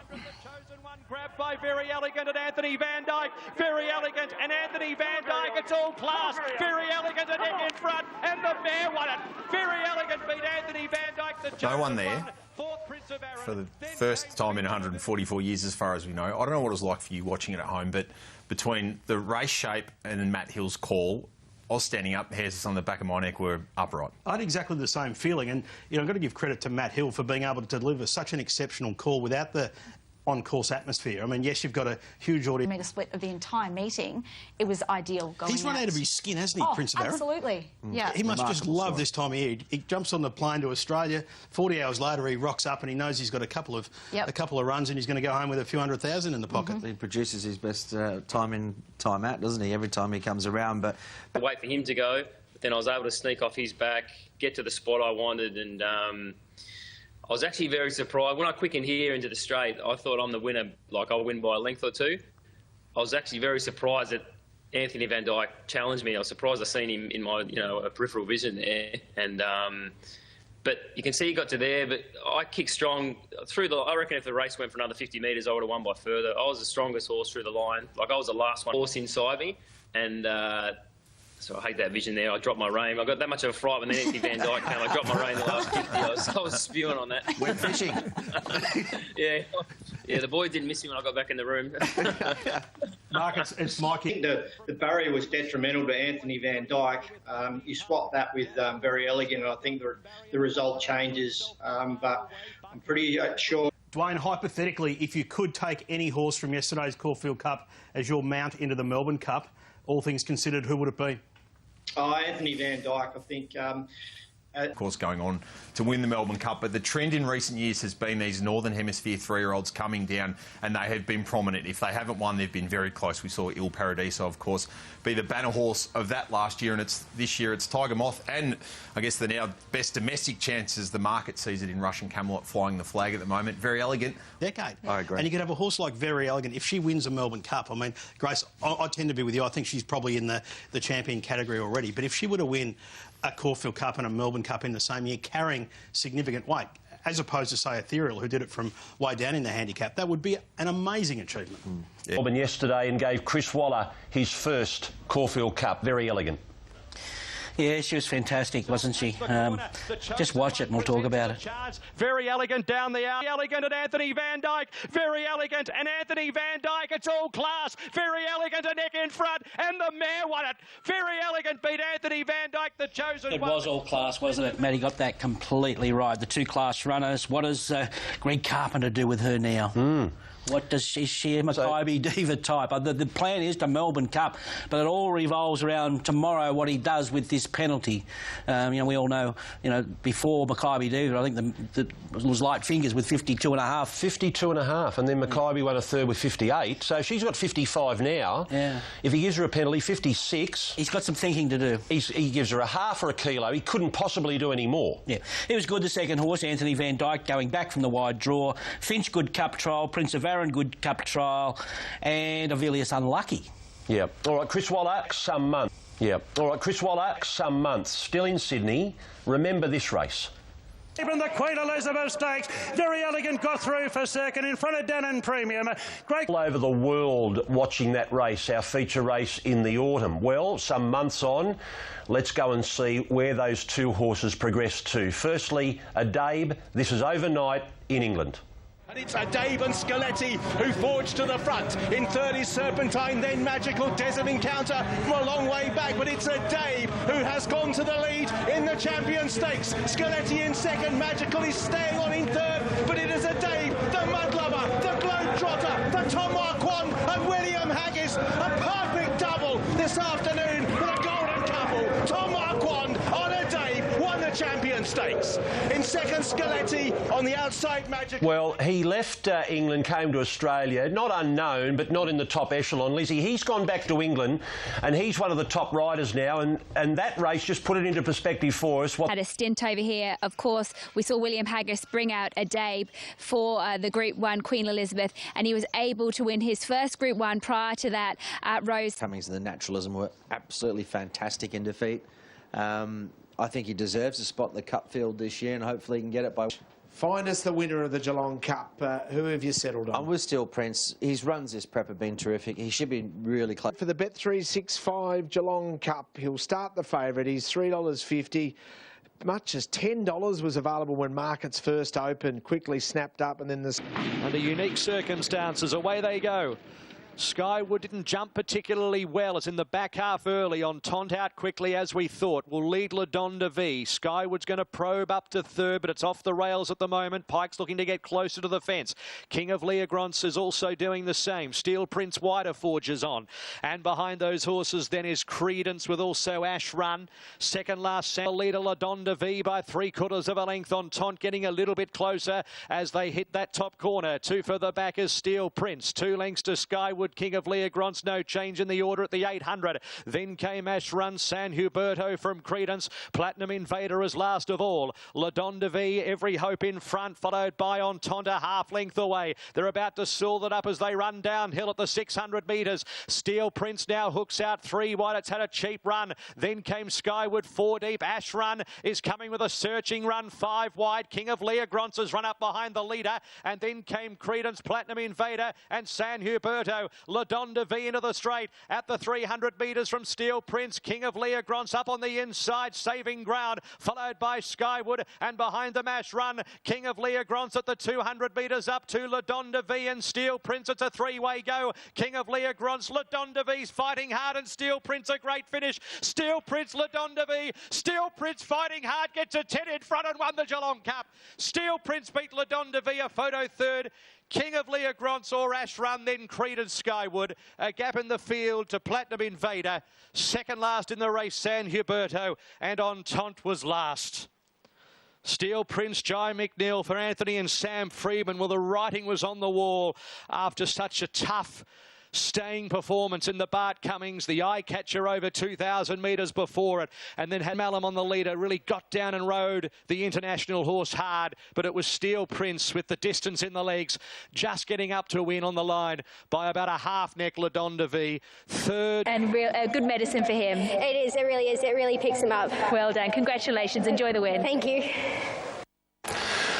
This is race 6 at Randwick, our feature race of the day. It's worth $1 million. The Bar 83 Bondi Stakes over 1,600 metres for 3-year-olds. Again, backed it up with a really good parade. There's no reason for me to go. 2 and 9, I'm with Acrophobic here, just with this heavy shower of rain now. I'm on the back foot a little bit. He's only... Racing now, and Prime Star left well, but Peltzer showing good muster. Street Dancer at Acrophobic, both away well, will sit behind the speed. Then came Elizabeth. Further back to Real Peace on the inside of Red Stiletto. Namatsu gets back. Last one, Peltzer looking to protect his unbeaten Randwick record. Shows the way by 3/4 to Street Dancer. Acrophobic a handy third, a half the outside to Prime Star. Further back to Real Peace from Elizabeth the udder. Then came Style Bender, Red Stiletto, and Amatsu 7 off the lead. Last of all, it's Peltzer held together by Clark. A half in front now to Street Dancer as they approach the bend. Acrophobic still third, the inside of Prime Star. Then Real Peace from Elizabeth. Style Bender, Red Stiletto, and Amatsu starting a run as they prepare to swing for home. And Peltzer shows the way. Acrophobic's off the fence now from Street Dancer, who just wobbled a bit. Prime Star getting to the outside at the 350. Peltzer a length clear from Acrophobic. Street Dancer and Prime Star's running on well. 2 further back to Elizabeth. It's Peltzer, shook off Acrophobic. Prime Star goes to a clear second. Namatsu down the stands rail, but Peltzer 3 lengths clear from Prime Star, and Peltzer's going further in front. Peltzer goes on to win the Bondi Stakes. 4/4 here at Randwick. Peltzer won it by 3. Prime Star second. Real Peace stuck in at the end. Then came Elizabeth from Street Dancer. Namatsu came right down the stands rail, but not a factor. Acrophobic didn't get through the ground from Style Bender and Red Stiletto. Peltzer, Prime Star, Real Peace across the one-dimensional, but he's 4 from 4 at Randwick in front, and he looks unstoppable doing that. And right out wide, hugging the outside fence, Namazu trying to do its best Osborne Bulls impression. But Peltzer Duff wins the $1 million Bar 83 Bondi Stakes. And a worthy... He's getting stronger and stronger. He's a lovely horse, you know, like this was a total domination. Like you said, he's Randwick form, he's wet form, and he's got this... You just love horses that can quicken from the front. It just opens up so many doors where you make your own luck and you quicken. He was great, and he was... In retrospect, he was just far too good for this lot. Racing away, running the mile, right out on a wet track. Prime Star was good. He's had a good little preparation. Real Peace, well, he's just out of a Hawkesbury maiden, but he's an improver for next preparation. Elizabeth, well, she's done a good... It's just all about the winner. Well, you know, what do you do with a horse like him? You know, obviously a Randwick Guineas... You just wait till the autumn, don't you, and make sure that it's wet, because he obviously relishes those types of conditions. One thing about him, it took him a long time... Form. A lot of people warming to him. Just have a look at his wet track form. Windstorm 7 from 11. Batiga as Sterling. Worth $1 million. 9 runners now with 2 big scratchings, being Order of Command and also Diamond Effort, due to the fact we're on a good 3 track and the track has been upgraded, so ready to burn. We've just had 2 track records, and that add his name to an honour roll where his famous grandfather has won the race on 4 occasions. And have a look at in recent years. With the late scratchings of Diamond Effort coming out earlier tonight due to the upgrade of this track. That hasn't stopped Trekking being very well supported. And your favourite in the Manikato at $3.40. We know he's on the backup. We know he's a Goodwood winner at this distance. And wins the 2020 Manikato Stakes. Ben, you're going with the fave Trekking. Going with a class horse. It's just a question of whether he handles the back. They were Dirty Work and Liar, both at their peak, both look outstanding, both have great coats on them. So, well, he's been rock solid all the way through, and he dominates the turnover. Trekking, your favourite, at $3.50. So that's where the money is. The liability on the books is Bella Vella. That's the biggest payout. So if she happens to win, we lose at sport. Go there racing. Slow to go, Kim and Tari. Pippi fairly out. She'll drive up and join Haydock. And Bella Vella with Razzle Dazzle wide out makes a line of 3 and looks for the front. Splintex fourth, 2 away. Trekking in a good spot from Dirty Work, Liar, Brooklyn Hustle, Kim and Tari. Pippi's got superior speed. She hummed up on the fence to join Bella Vella. 2 lengths away, Haydock, Splintex wide, Dirty Work getting up on the fence. Then came Trekking. The Godolphin horses are all in a clump behind those. Liar on the fence, Kim and Tari, Brooklyn Hustle.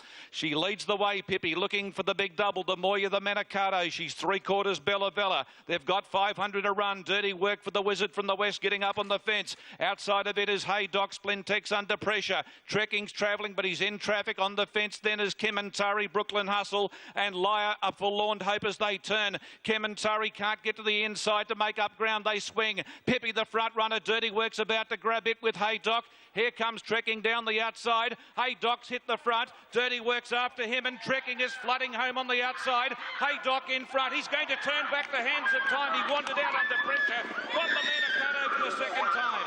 Second, either Trekking or back to the inside, Dirty Work. And then Brooklyn Hustle. Kim and Tari made ground the fence from Liar. Splintex and Pippi dropped out. Bella Vella last in.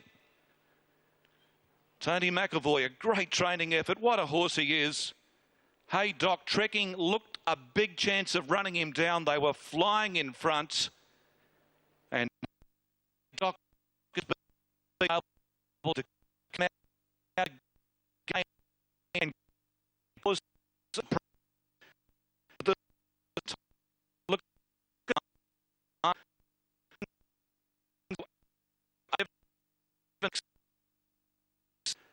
Wow, this track is on fire tonight. They have run a blistering time, and that time of 1:08.76 has taken 100th of a second off the track record.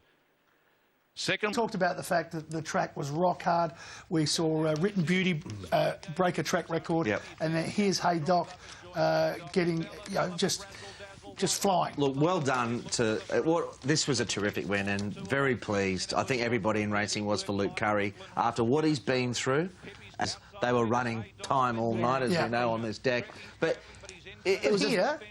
He was just so brave. Like, when Trekking came off his back, soon after straightening, and Dirty Work travelled up after having the run of the race with Willie Pike on board, I didn't think Haydock had it in him, but he certainly did. He delivered, and he delivered in spades. 4th Group 1. Yeah, incredible performance from the stable to have this marvel of a horse back and peaking for his second Manikato Stakes. It was great. It's a tough watch for Hutch, I know, because as you were with me, we were both on Trekking and also Dirty Work, but they had their chance. Haydock was simply too good in that race, and gee, they were running. Maybe there's a couple of options. There's the VRC Sprint on the final day of the Carnival, and there's also the Winterbottom that he won last year. But I think Haydock, for me, third up, he always excels, and clearly this has been a target race for the McAvoys. And didn't the race mean so much to them post-race? Tony and Trekking being an iron horse, being able to get back from the Everest. You look at that last 50 metres, did that affect it at all, or just beaten by a better one on the night? Like Hutchie, I thought at the 400 that Trekking was in the perfect spot and was travelling better and would probably just run over the top of them. But it's got to be a tough ask, doesn't it? Backing up from a brutally run Everest, down the Hume, 6 days later you're running in another Group 1 race on a rock-hard deck. I mean, clearly that horse has got some really solid attributes about him, but... He was just set up perfectly by the McAvoy team here. He was and beautifully ridden by, geez, an underrated rider, Luke Curry, I reckon. He put him in a perfect position. He loves Moonee Valley. The track was on fire, so the dry track suited him. Obviously, he won the Group 1 in Perth on those hard tracks as well, so that really set up well for him, and he delivered. Third up, absolutely perfect, and a great training performance for a very, very good horse. Tracking was fantastic on a back-up. You know, he'd run in a tough Everest and then had to go to Melbourne, and he just wandered a little bit there on the turn. He was very good. Dirty Work, he went up to as well as he can go. Just 1200 just sees him out there. So, all honest with well, obviously my best came out earlier today. If you've just tuned in Young Werther, but in the end now with Quay, Captain Corelli. Those 9 a.m. prices that will flick up, because obviously the scratching of Young Werther means the market has been completely reframed. Cherry Tortoni at that $3 does have its maiden win at Sale, was on a soft track, so that's positive signs for that horse. Quay's been the drifter today, $3.60 out to $4.20. So Mark racing. Johnny Get Angry stood there, missed it a couple of lengths. Saradek away fairly. Tanker out quite well, not as fast as Captain Corelli, and also Luna Fox on the outside. Tanker probes up between them. Quay deeper, looks for a position, has to sneak back past it is Saradek with Reliable Love on the rails. Second last is Cherry Tortoni and Johnny Get Angry last deck, and then came Luna Fox up on the steel as well. Johnny Get Angry is down the field, third last on the fence from Quay, and Cherry Tortoni's wide and last at the moment and about to get mobile. As they reach the top corner, 800 metres to run. Captain Corelli, no speed whatsoever down the back and led by a neck Tanker. A length and a half Saradek, and then came Luna Fox. Quay about to get going. Cherry Tortoni around it. Here come the runs now.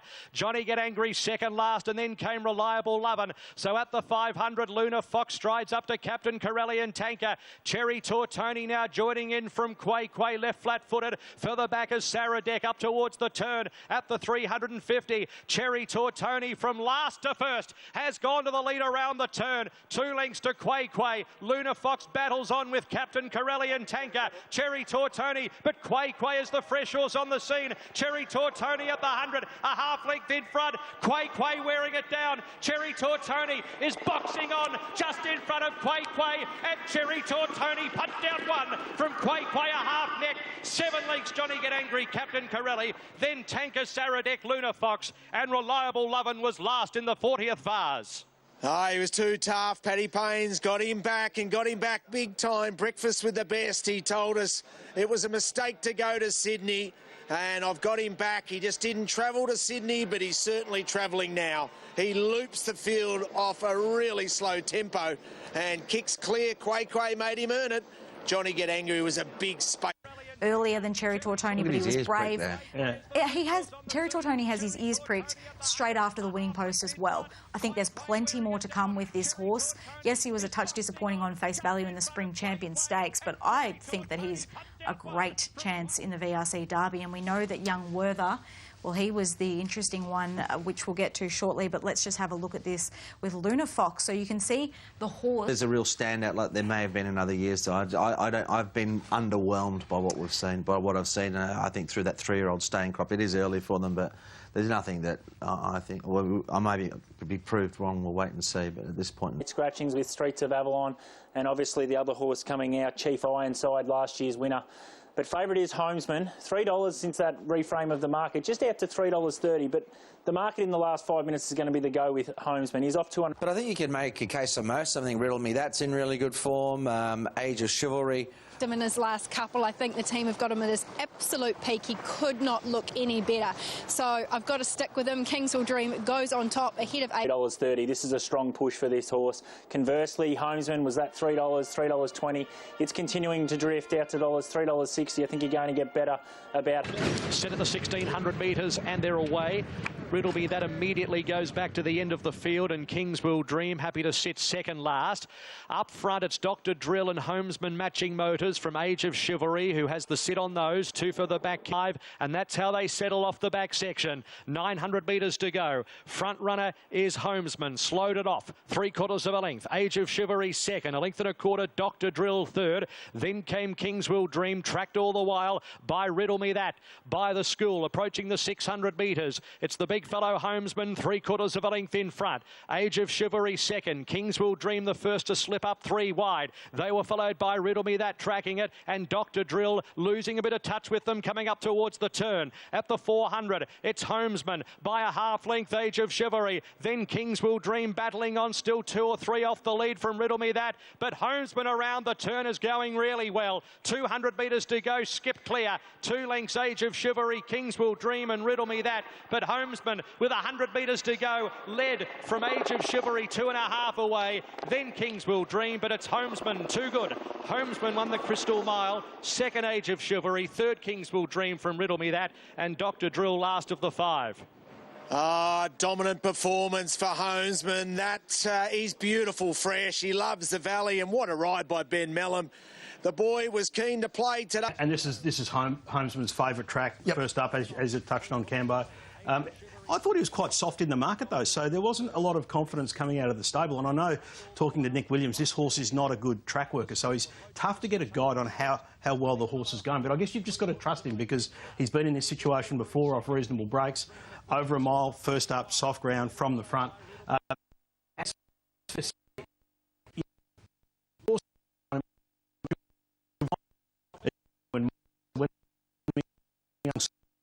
You're pretty comfortable he's not going to run past him, but Homesman just kept that little bit in the locker for that last little squeeze, but a perfectly judged ride by Ben Mellum, who I think he's riding in exceptional form at the moment as well. Good market support, I think, for Kingswill Dream, and they just, this was the stage where they were all just out on their feet, weren't they? The chasers, they couldn't make any more headway, and Homesman was very strong. So, well, look, he was another leader that was a winner, but he defied a market drift. They adopt those tactics today, and if they do and have her handy enough, I think she'll run a big race. She was well back at Cranbourne, but she can settle closer. Campaign, he's furnished into a beautiful individual. He's taken gradual improvement. Was 20, so just getting a little bit easy in the last 5 minutes. Shand Ambition. Sound was 5. He's out to $5.50 now. They're the two that are at the top of the market, but they're just taking a little bit of a back seat because there's been some horses at bigger prices that have been. 2,500, race 8 at the Valley, and they're racing. Good line 2. Hush Rider, one of the leaders in the first few strides with Trap for Fools, Polly Gray. Out wide a Cariff, and also Etta James, as we were told with that tactics changes right up there on the premises. Ocean X Lavendi. They were followed by Gallic Chieftain, Miami Bound Sound. Shared Ambition second. Through the 1,000 marker, it's Trap for Fools, the leader in the Gold Cup by 3/4 of a length. Polly Gray second, 1.25 Ocean X Lavendi. Further back is Cariff and Sound, and out deeper Gallic Chieftain. Further back is Etta James, and then came Hush Writer, who was up there early, has gone back to 4th last. Then Celino, Shared Ambition about to get mobile, and Miami Bound last. To the side of the track now, 650 metres to run. Trap for Fools takes a steadier. Polly Gray the outside. Ocean X a length away, 3 wide from Gallic Chieftain. Lavendi is next in the field, but bailed away. Etta James out wide, runs on now with Shared Ambition sliding into it. Cariff under pressure. Ocean X at the 400, led from Etta James. Shared Ambition right there. Under the whip, Gallic Chieftain. Miami Bound is sooling around them. Then a tired Polly Gray. Ocean X around the turn at the 200. Shared Ambition with a looping run. Shared Ambition up to Ocean X. Miami Bound coming on too. Shared Ambition. Miami Bound moves up to it. Shared Ambition, Miami Bound. Miami Bound runs on by and surges away. Miami Bound won the Gold Cup, 2.25. Shared Ambition, Ocean X, Etta James. Then Gallic Chieftain. Next Sound, Cariff, Celino, Polly Gray. Trap for Fools, a Gap Lavendi. Last, Hush Writer. Oh, she's back, and back in a huge way. The Oaks winner is the winner of the Moonee Valley Gold Cup, and bring on the Melbourne Cup, because that's the way she'll be heading now. Danny O'Brien gets a second winner of the day, and Jamie Carr is in for the day of a lifetime. She rides a treble on Cox Plate Day, and the business. This is a race we talked about, Patton, and they all wanted to go fast here. They all wanted to get to the front, and it just suited her to be able to sit back.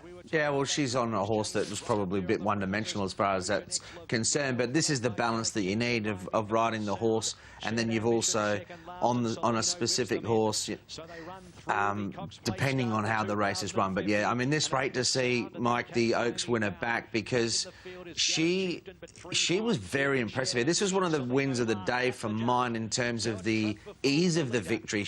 Jamie got her into a really nice... Mission peels out sort of 3, 4 and 5 wide, but Jamie Carr just eases and finds Shared Ambition's back and straightening. You knew that Shared Ambition had done a bit of work to get there, and the horse that was presented latest was Miami Bound, and was a really strong and impressive win. It was a really good example of the patience that we spoke about earlier, because she could tell that the leaders were going to fade. Unfortunately, Mark Zara got caught in with those horses coming back into his lap aboard Sound. There was no run there, but Jamie Carr just knew, I can wait here. I'm going to be able to have the last crack at these horses. She took Shared Ambitions back, and she's come home in the 8th fastest last 200-metre split of the meeting, Miami Bound. But let's hear the call of Matt Hill. Shared Ambition, Miami Bound moves up to it. Shared Ambition, Miami Bound. Miami Bound runs on by and surges away. Miami Bound won the Gold Cup, 2 1/4. Shared Ambition, Ocean X, Etta James. It was just the word was patience, wasn't it? And just and knowing when to get onto the horse on a few occasions yesterday. But Miami Bound has shown what a force she could be with those late splits off a strong pace. Yep. And we know that the distance won't be an issue for her. And she's another one, all of a sudden, that, you know, comes right into cup contention, especially if we get a wet track on the day. I think she absolutely needs it to be wet to be competitive in a Melbourne Cup. I mean, I think the Mooney Valley...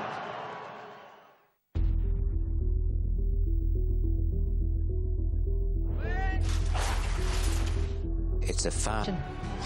The race of the century. We tried a Waverley Star. Here come the New Zealanders, our Waverley Star and Bone Crusher. They've raced to the lead, 600 out. Have they gone too early? None of them. Bone Crusher responds to the whip, the roars of the crowd. He races up to our Waverley Star, 100 out. Bone Crusher, our Waverley Star, stride for stride, nothing in it. Our Waverley Star, the round, Bone Crusher, the outside, and Bone Crusher races into equine immortality. The legend that won 3. Kingston Town can't win. Then LA Bajou and the 3-year-old Grosvenor running on. My X-Men took the lead from Fearless Pride. Grosvenor coming down the outside is after them. My X-Men in front. Grosvenor and Kingston Town flashing. He might win yet, the champ. Grosvenor took the lead. Oh, Kingston Town swamping them. What a run. Kingston Town wins it. And the freak that defied all to win 4. Weeks is staving off Ben Battle. Cometh the hour. Cometh the legend. Greatness. Weeks has done it. The electricity that came through my body when I turned into the home straight, just... Radio Queen, who continues to drift out to $7.50 now. $9 about Armory, $9.50 the Epsom handicap winner Probabeel, and Sir Dragonet, who doesn't mind a bit of cut in the ground, $12. $1 million, 7 Group 1 winners in the field, and a chance to join the champions on the honour roll of the WS Cox Plate. And horse number... But I do prefer him on top of the ground, but he's certainly got some high credit. Looking for his 4th Cox Plate. He's on board, number 7, Sir Dragonet. That he is, and I like the conditions. He's got a horse that can potentially settle reasonably close to the pace. The wet ground's really enhanced his chance. He's got form around others, namely Buckhurst, of course, and that form around Magical from the Gold Cup is fantastic. He's good enough. Straight out onto the track, that's what she does, Arcadia Queen. She was fantastic in the Caulfield Stakes. She beat Russian Camelot fair. She's had some feed issues. They're all sorted out. Is she going to be as effective on this rain-affected track? We'll find out. She's managed. Teams up with Dan O'Brien and Russian Camelot, who has asked for permission to the stewards if he can go straight out because he got a bit fiery last time. He looks nice at the moment, but look, he's a class act. We know that. He's shown that from day one. Edible combination, also loves wet ground. He's the one to beat. Oozes class and quality. One of Galileo for Aidan O'Brien. Can he capture his second? It's Armory. Classy galloper, no doubt. You know, in the Irish champion, that's elite form from that part of the world. And the Ladbrokes Cox Plate, $5.2 million. A chance to join the legends. Hutch, who have you got on top? I'm with Russian Camelot. Sort of was you know, reading the weather report, and when it came through that he would get the conditions to suit, he did look the one to bet. I think Sir Dragonet, from the same perspective, has to be given plenty of respect. Armory and Arcadia Queen, on out what Jane likes. Russian Camelot for me, he is just class, and I've said it right the way through his campaign. He's an outstanding looking individual. He was lovely and relaxed in the time. It's going to start favourite, pronounced favourite in the Cox Plate for 2020. $4 this morning at 9 a.m, got into $3.60 and now holding its price at $3.40. And significantly, he's putting a gap on the rest of them in terms of the market.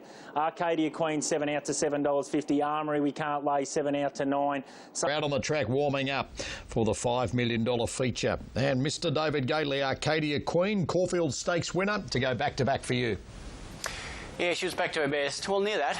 Last time in the Caulfield Stakes ran straight by Russian Camelot. Can she handle the soft ground? Certainly a soft 7. Well, we're about to find out. Her 2 misses on soft ground have been inconclusive. I think she's a star, and I'm going to stick with her. Russian Camelot. And for the 100th time, they are set for the Ladbrokes Cox Plate. And they're racing. Aspetar away fairly, Grand Slam out well with Probabile, Master of Wine behind those, Colding. Russian Camelot's coming over, would be 5th at the moment. Colding got to 3rd, Buckhurst 4th, and 5th Russian Camelot wider. Then came Armory, Master of Wine. Next in the field, Mugger 2, and they were followed by Aspetar. Back in the field, Sir Dragonet, Arcadia Queen, Fierce Impact, Humidor, and Natoya is last. 1,600 metres to go, and it's Grand Slam, the 3-year-old leading by a length and 3/4. Probabile. Russian Camelot got over 3rd, one off the fence outside of Colding. Then came Buckhurst, Master of Wine. A length and a half away, Armory, and then came Sir Dragonet. Next in the field out deeper is Mugger 2, Aspetar, Humidor. 3rd last, Arcadia Queen, Fierce Impact, and at the end is the Bolton Natoya. To the back section, 1,200 to go, and it's Grand Slam for Jai McNeil, bowling out by 2 lengths. 2nd, Probabile, a length and a quarter away to Colding 3rd, and the speed is okay. Russian Camelot 4th, a length and a half, Master of Wine, Buckhurst.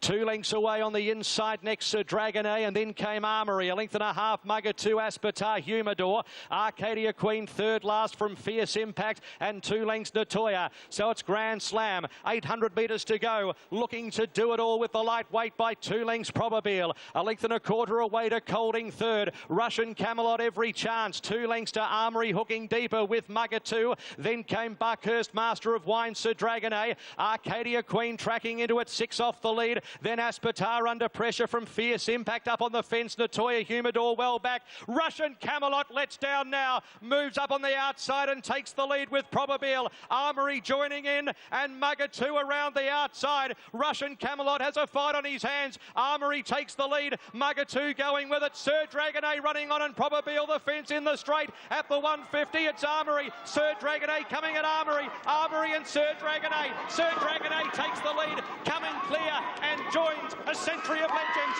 Sir Dragonet for Bossy won the Cox Plate from Armory. Russian Camelot for the photo, Mugger 2 and Arcadia Queen from Probabile. A great race. Then came Fierce Impact, Master of Wine, Buckhurst, Grand Slam, Humidor, Colding, Natoya and Aspetar amongst the tail enders. Glenn Boss wins his 4th Cox Plate, and he does it with an international that's now under the care of Kira Maher and Dave Eustace, who win a huge major. They win the WS Cox Plate. Sir Dragonet in Aussie Kerrs colours, and a group of owners that are investing so much in racing are celebrating, and they're loud and proud. They defeat Armory, the former stablemates from Coolmore, run 1-2. The internationals run 1-2. Russian Camelot runs a huge 3rd, and Mugger 2. Yeah, listen, I just couldn't have scripted the run any better. He just gave me a lovely ride, and Chrissy, I was just twitching my fingers throughout the race, and he was there for me. I thought this is going to be nearly winning this, because he was up for the task, you know. So, there's so many people I got to thank, you know, and he just might go a little bit better in the Melbourne Cup, I'm telling you, because he actually was just starting to get warmed up towards the line. This horse, he was actually getting quicker just near the post. So. The way he gave me a feel today, he might be running in the Melbourne Cup and might be running very well in one, I tell you. And what was that feelable thrill for you? Yeah, it is. It's really unbelievable. I just can't thank Ozzy and Phil and John O'Neill and all the rest of the owners, Bray, Daggers. I've probably missed a few, but train a horse of this calibre You know, you don't see that sort of form in this part of the world that much, and I just can't thank them enough. Late go for Sir Dragonet as well. Oh, I mean, I was sitting there watching dynamic odds and $12, $12, $13, then all the way into $7.50. So clearly he'd been impressing the stable with what he'd done out at Werribee. I know James Winks has had a lot to do with his preparation, being a great mate of Johnny O'Neill's, but clearly the horse had been impressing, because that's a lot of money to move a market like that so quickly in a Cox Plate. We saw it last. There was a group that was saying, no, it should be on Armory here. But then all of a sudden, as we got closer and closer, the punters decided, no, we want to be on the other one. Yeah. Maybe they were looking for value at that sort of $12 or $13 mark, but that sort of movement doesn't suggest that. It suggests that, no, this is the right one. And on form, it looked the right one. It did, and out of the barriers here, I suppose the key that everybody was searching and looking for, Hutch, is what Damien Oliver was going to do aboard Russian Camelot, and straight out of the barriers, he was positive. He wanted to put the horse in a forward position, which to this point had been the key and the pattern that had become quite obvious. In the end, I mean, he was posted deep through the middle stages, but he eventually got the 1-1 and was in a good rhythm. the first three past the post were all fantastic rides. I mean, Damien Oliver to get the 1-1 where he did was, I mean, at this point in the race, Danny O'Brien would have just been going, you are the best, D. Oliver. Yeah. And then you can see Armory midfield one off. And just tucked inside him was Glenn Boss on the eventual winner, and you'll see it, he just makes the right decisions at the right time once again. In terms of how the race was run, look, Grand Slam ensured it was a solid tempo, which was good, so they all got their chance. Now, blundering at a key stage over the back was Arcadia Queen's course, and that was a mammoth performance in itself. You see just here in the pink third last bang. Mugatoo's heels, yeah. I mean, to get up and run fifth, you can't give her enough credit either. Fierce Impact was another good ride in the race. Ultimately, it was just a fantastic race, helped by the tempo, and was one of the few races where they managed to come from a little further back in the field, and part of that was attributed to the way the race was run. I thought Mugatoo was fantastic as well. He was 4 wide, no cover the entire trip, so you can add him to your top 3 list. He's a genuine weight for age horse, particularly on soft ground. Yeah, an exceptional ride by G-Boss. Just here you see he starts to get the gap between the tiring horses, and he's the last horse off the bit, and it was all over. Yep, and we'll take Matty Hill's call in now and relive the final moments of an epic finish in the Cox Plate. Has a fight on his hands. Armory takes the lead. Mugatoo going with it. Sir Dragonet running on, and Probabeel the fence in the straight at the 150. It's Armory. Sir Dragonet coming at Armory. Armory and Sir Dragonet. Sir Dragonet takes the lead, coming clear and joins a century of legends. Sir Dragonet for Bossy won the Cox Plate from Armory. Russian Camelot. It was pretty clear, sort of, once they sort of straightened up. You had the best horses in the race there in the finish, but the ride from Boss off the back of Armory, he was the one that was He'd done the least amount of work to get up 10 days later, and was the Melbourne Cup winner. So for those Russian Camelot fans out there, I'd give him sort of 9.5 out of 10 for his effort yesterday, and he was still strong on the line. And this is the position. But she ended up right out the back, and she just was fantastic in the concluding stages. Her and Mugatoo, aside from the obvious ones, were the runs of the race for mine. It's an interesting point, because you just wonder in your mind, if she doesn't clip heels and blunder like she did, or travel that little bit keen in the early races, perhaps the track wasn't going to be the issue for her. I mean, she's run about as good as you possibly could under those circumstances at the highest level. So it was some sort of effort. See, Mike, the top liners all turn up in the top race. On the point of the turn, we had Armory, we had Russian Camelot. Yeah. Arcadia Queen wasn't that far off them, and then we had Sir Dragonet, and they can all be tied in. So it was fantastic to see the leading lights there. It was a vintage running of the 100th Cox Plate, and we just had the perfect blend of the international horses who delivered their A-games and the best of the locals. And I still think that Russian Camelot, he's only a Northern Hemisphere 3-year-old. Yeah. He's not anywhere near his best as yet. So in 12 months' time, the racehorse that Russian Camelot is going to be, I think we've got an interesting period ahead, so long as he stays sound and they don't retire him to stud too early. Yeah, it's one of the horses that... Going to the McKinnon, I He's going to the McKinnon Stakes next. So out of those horses, the only 2 that I'm aware of that are going to progress out of the Cox Plate to the Melbourne Cup is the winner, Sir Dragonet, and also Russian Camelot. The rest are most likely, if they come through this well, speaking to Chris Lees... Talk about what this race is going to bring. This is going to be a vintage Melbourne Cup. It will be. I think what's amazing about it, and that's the market as it stands, but... Yesterday's version, with the internationals coming here with high credentials. Glenn Boss had been out of form in Sydney. He hadn't been riding winners, but what do we call him? Big Race Bossy. Big Race Bossy. Have a look at him go. And you wouldn't get a better ride. You would not get a better ride. The way he just got an uninterrupted passage. Everything went perfectly right for him. He had very good wet track form coming into this race. A great training performance. Hasn't raced since July or something. And first up for the new stable. So look at him here. Just you watch him weave through from back in the field, Bossy, and just takes the narrow split between the four going to the line there. Very cheeky and look, a very, very good, strong win. Armory, no excuses, tried very hard. If you want to pull an excuse out, maybe he's obviously better on a dry track. Russian Camelot was given every chance. Maybe, obviously he wants further Russian Camelot. I still think he's a better horse for next year, personally. And Mugger too. Honestly, the more I looked at that race, not this just because he got caught wide, no cover the whole race. It's just that he wanted to be so aggressive in the run. It's not. He switches off inside horses. I reckon you could make a case with the run of the winner he wins. I'm convinced about that. So his effort was enormous. So I don't know what Chris does. He might save him for the autumn. He's going to win a big race. Mugger too, and Arcadia Queen clipped heels mid-race. She doesn't help herself.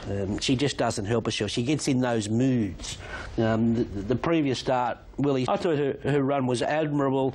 They had trouble getting into the barriers yesterday. Yeah. And you've seen her at her worst when she was up here. Yeah, they did a good job, but the horse that won last start didn't turn up yesterday, and that's probably what pulls her down in the end. Yeah.